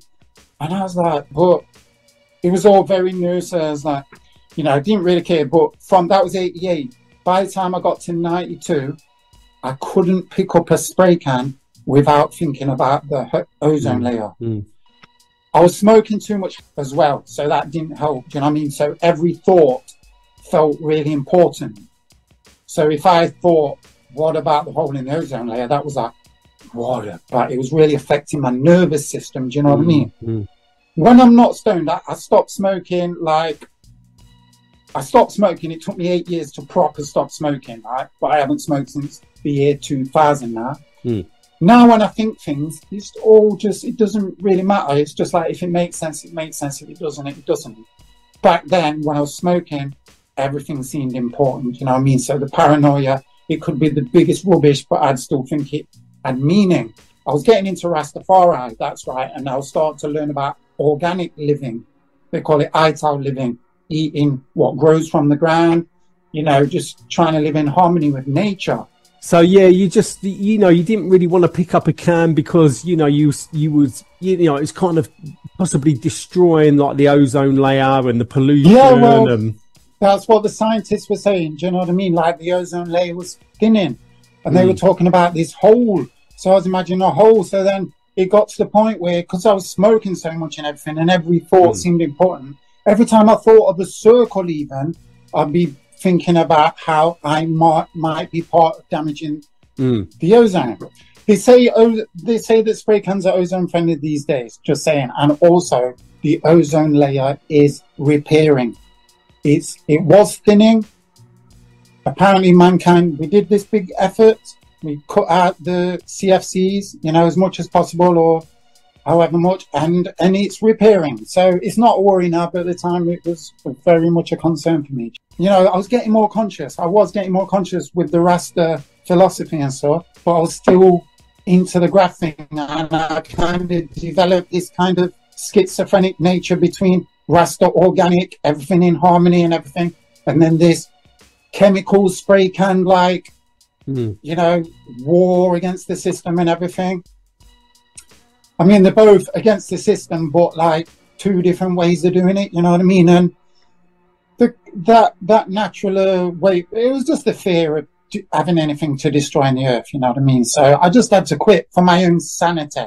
I knew that if I carried on, I wouldn't be in a position to just be proud of myself and everything, you know what I mean? I knew that, like, everything could carry on tripping me out. So I was just like, I just need to stop. So I told all my friends, I've got to stop, you know, and I couldn't really explain it, you know what I mean? I told them, like, you know, the hole in the ozone and everything, but they're like, you know, what they were thinking, they didn't really tell me. It's like, but how are you going to make a difference? You know what I mean? If you stop, everyone else is, most other people or everyone's going to carry on doing graffiti, using spray cans. Everyone else is using the fridges. Everyone else is using everything else that's got CFCs in. So what's the point in you stopping? But by that time, I was just too paranoid. I didn't want anything to do with it. Do you know what I mean? So I quit, man. And I also stopped smoking. I stopped drinking. Stopped fighting. You know, I kind of cut down on the fighting and everything. But sometimes we get into fighting over graffiti and whatever, or women. So I just sat in my bedroom for about 8 months, doing nothing. I learned to meditate. I was like, if I'm just going to sit here stressed all day, I might as well try and be peaceful. That was a great thing that came out of it. But that was it for me and Graph. That was it. A place where we could conclude my original early graffiti history. Leading up to that, you know, a few things happened. You know, that was the main thing that happened. One important thing that happened that I might as well mention is that one night I was smoking, I was chanting in my mind, Rastafari Selassie. The lights were off in the room. We just had like starlight coming through. It was nighttime, and this figure stood in front of me. I recognized the guy as Haile Selassie, which is Rastafari, where the name comes from, the man. Like a ghost figure. Standing, looking into my eyes, I felt total peace. I had no fear. But what happened was, as I'm looking at him, just feeling really peaceful, I just heard in my mind, oh no, I said to myself in my mind, what am I doing face to face with God with a brew and a split? This was in 91, I think, right? Because by that time, I'd become accustomed to the idea that he is God, right? So what I got back telepathically, or at least, you know, whatever was actually going on, whether it's just me thinking everything, you know, I was seeing this figure, I recognized Haile Selassie. I thought to myself, what am I doing face to face with God with a brew and a split? And what I got back was, I am your brother. Right? So then I was like, what am I doing calling the next man God? If I'm going to call anyone God, I've got to recognize everything as God, because I have always known that everything is one. It's all one connected being. I'm happy to call it God. Not everyone is. I don't care if call it God or not. It's just a name, existence, life, whatever we call it. It's all one, right? So if I'm going to recognize that anyone has that oneness, I need to recognize myself and everyone else has that same thing. This is what happened to me in this moment. It was like a download, like just from hearing in my mind, which felt like a telepathic rapport, I am your brother. I was feeling peaceful, but then it was like, yeah, everything's one. Why am I calling? Why? It's like a game I was playing to help my people. Rastafari to help Jamaican people, to help African people, to help the world. You know, I saw this as a liberation movement. So I was kind of playing that game, like, because I knew that everything was one. I can support anything because it's all one anyway. Love is the important thing. So I'm thinking everything's one. That means everything I've been doing and everything I'm doing now and I'm going to do is affecting everything else because it's all one. So I was like, oh, what have I been doing for years? Drinking, smoking, writing on everything, getting into fights over girls, having a bunch of girlfriends, you know, all the stuff I'd been doing. Just so I was like, I don't know what to do with this brew in this. I don't know what to do with this spliff, but I ain't passing it to anyone because we used to just pass the spliffs around and everything. There's a few people in the room. I think they were asleep at this stage. So after about an hour of feeling like in this sort of like magical world where anything's possible because these figures just appeared in front of me, I was like, you know, first I was thinking maybe I can just make it disappear because I had this sense of magic. No, they were still in my hand. I was like, I'm just putting them down. I'm not going to pass them to anyone. I'm just going to go and sit down. If someone picks them up, that's their thing. I can't control that. My life changed. That was a big deal. That changed my view. I think at that time I was on my 300th piece of graffiti, right? That piece, this cartoon character behind me. Yeah. That's a soul portrait of me when I was 30. And that was from my 300th piece. So I had that cartoon character. Then I had a POPZ piece next to it in red with a red, gold, and green Union Jack inside it. And then I had these army characters at the other end from a Nam comic, from the cover of a Nam comic. And one of them had a Bible saying, and it said, "Thou shalt not kill." And he's an army dude. He's Vietnam. I was pretty obsessed with Vietnam at the time. Read the book when I was in prison by Oliver Stone, Platoon. Made the crew KIA, Killed in Action Platoon. Yeah. Started painting all these army figures and, you know, just the senselessness of war. That was the trick because that's what Oliver Stone's move is about. How stupid war is, how stupid Vietnam was. Do you know what I mean? Who got killed over American bullcrap, you know what I mean? So yeah, that was my 300th piece. And that was the first piece that took me more than a couple of days. I think my big love story took me 4 days, but every other piece never took me more than 2 days, right? That piece took me 6 weeks to finish because I was so immersed in this consciousness of politicality. You know, what was going on? The Gulf War had just started where they invaded the Gulf, you know what I mean, to steal the oil and everything. My best friend, when I was at junior school, got sent to the war. He rang me the night before saying, you know, I'm going to the war and everything. I was like, what? Really? He's, we're fine. We're going to kill him. We're going to wipe him out. I'm like, bro, I'm not into killing, man. By that stage, I wasn't into violence. You know, I was like, just, you know, I hope you come back. You know what I mean? He came back. But yeah, so I dedicated that piece to him as well. To my best friend Mido. But yeah, that's when I got real deep after seeing that ghost, that spirit or whatever it was, which I thought was Haile Selassie, Rastafari. So my life changed. That was 91, I think. The start of 90, actually. It was the end of 90. So I lived the whole of 91 with this different consciousness, thinking a ghost could just appear in front of me and tell me anything. I was just different. So it became more political, more spiritual, all my art, my graph. I carried on doing graph. But also with this ozone thing in the background, I started thinking about that. And by 92, I couldn't do it anymore. By 92, that's when I quit. By my birthday, April 92, when I turned 22, I'd already quit. And I didn't do another piece for another year when me and my girlfriend went and did a love piece. It said love. First time I painted in a year. First time I wrote the word love. That was a whole new consciousness for me.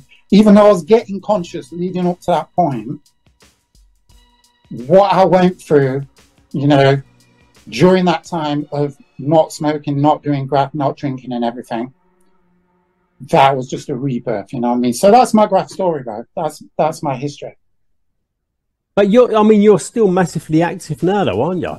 I'm active now, but I didn't do anything for about, from 92, I did like about so I did a piece, that love piece, just a chrome in brown subway, and it said the message. It was said love, and I wrote the message in it.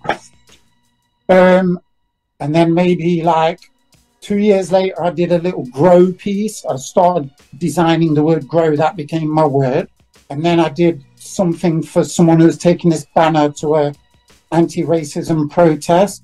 Little spray paint thing where I painted all these people and wrote Haile Selassie's words, which Bob Marley recorded on his song War, which is, until the colour of a man's skin is of no more significance than the colour of his eyes, and until the basic human rights are equally guaranteed to all, without regard to race, then there will be war. Until that day, etc. Wrote that. And then I realised about 6 years later, what about using a paintbrush? I didn't realise. I forgot when I was a kid and I used to use other instruments. I was like, what about just doing some art on the street with a brush? I think I got, someone asked me, my nephew, I did something in my nephew's bedroom. But I went back to my original Hall of Fame, which was Spider's Youth Club, where I've mentioned plenty of times. The same wall that I painted the guy in handcuffs a week before I got sent to prison in 88. I went back there in 98. Because the youth club owner was like, can that guy who used to paint the club, I went and painted this basically anti-racism painting. It was all just these ovals for heads, that's all it was. All in different shades of brown, earth colour. All had different T-shirts on. One had a Union Jack, one had a yin yang. Just all these different symbolic representations of different, things that people get into. And it was just a unity piece. And I think I let some of the kids help me. That was kind of like one of my reintroductions. I also painted just up the road from my house, which was a home piece. I did a home piece in 1990 before I quit home. And then 5 years later, I went and did this wash of rainbow colours over it, painted this kingfisher. For the lady who lived there, she loved kingfishers. And then I went back there 5 years later and did again. But and this was all with paintbrush? With brush. This was brush now. Brush. Oh, well, when I did the banner, I did that in spray paint. When I did the Love Chrome a year later, I did it in spray paint. And then I did something in my bedroom. I did a grow piece and a space piece in my bedroom with spray paint. And I also, like in 99, I did a piece alongside Pulse, I think it was. Pulse was painting around the back of the shops. I think I was with Daps. That's right, Daps, who's ILC with Pulse and stuff. But Daps was doing Daps piece, and he was like, do you want to put something up next to me? So I painted this starving lady, this African lady trying to breastfeed. And again, I wrote Haile Selassie's words, Rastafari's words, until the basic human rights are equally guaranteed to all without regard to race.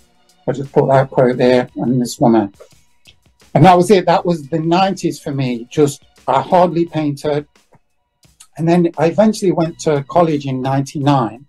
First time, went to college. Never had a job other than like one Christmas job once. I was just a poor artist living on the dole and everything.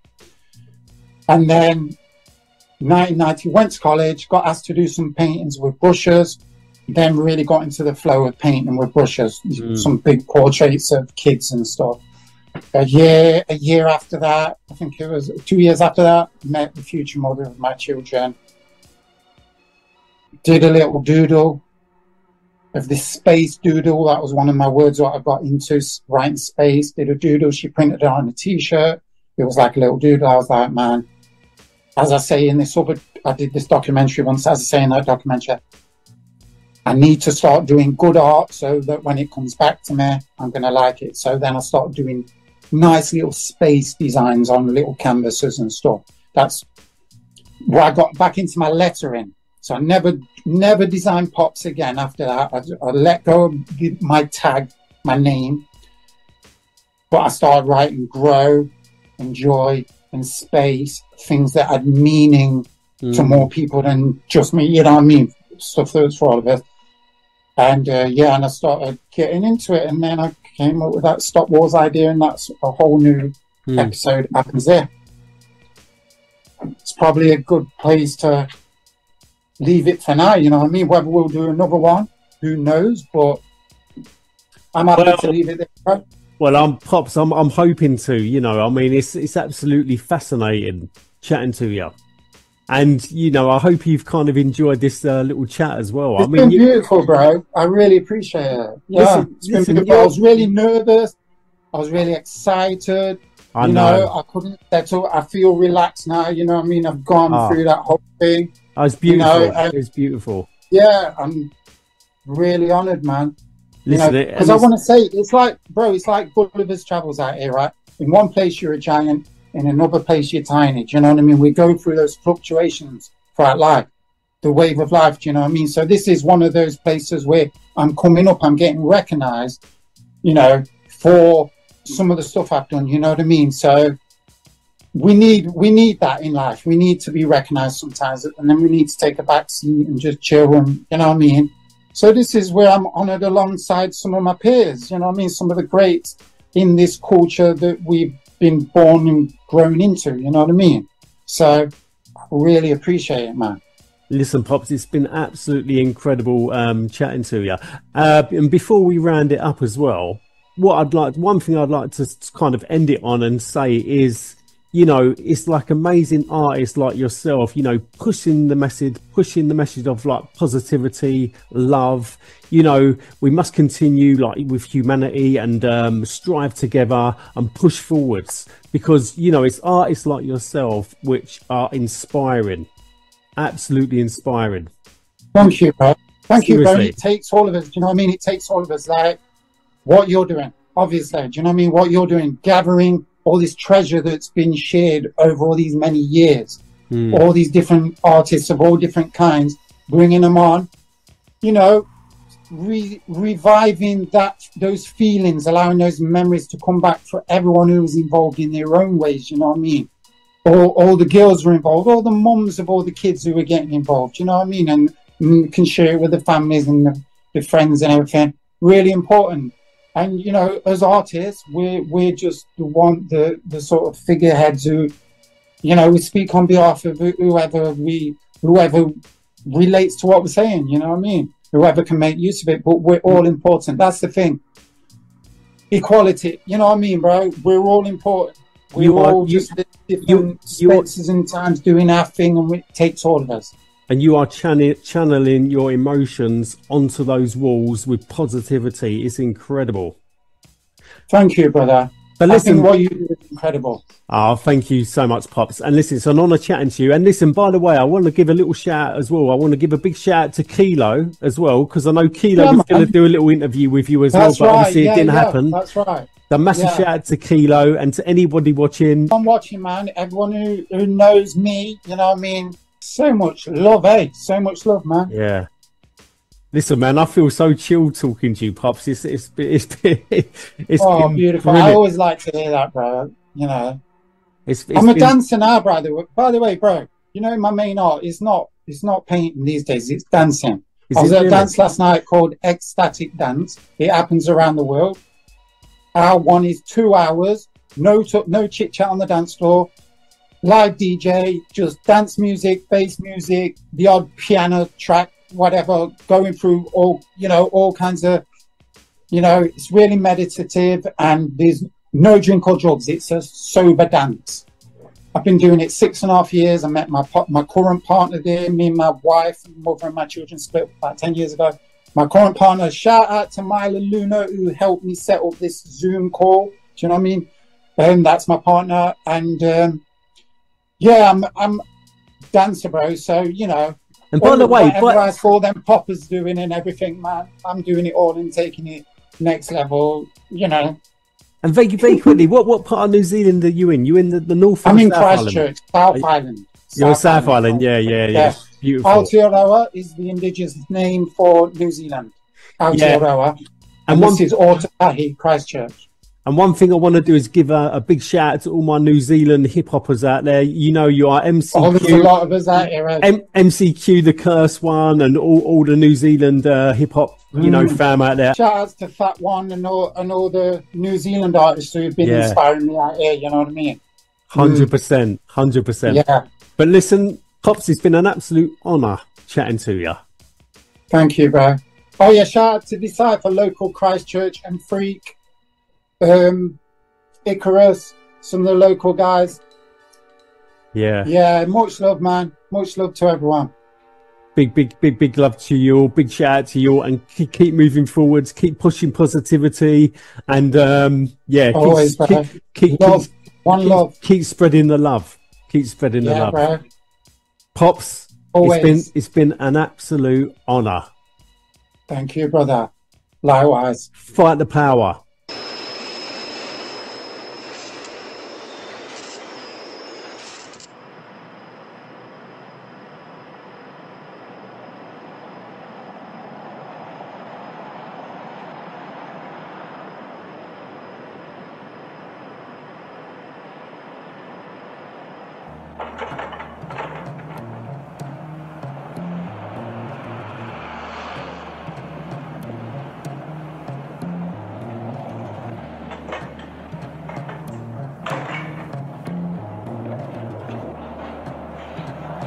Yo, man, this place is bomb.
place is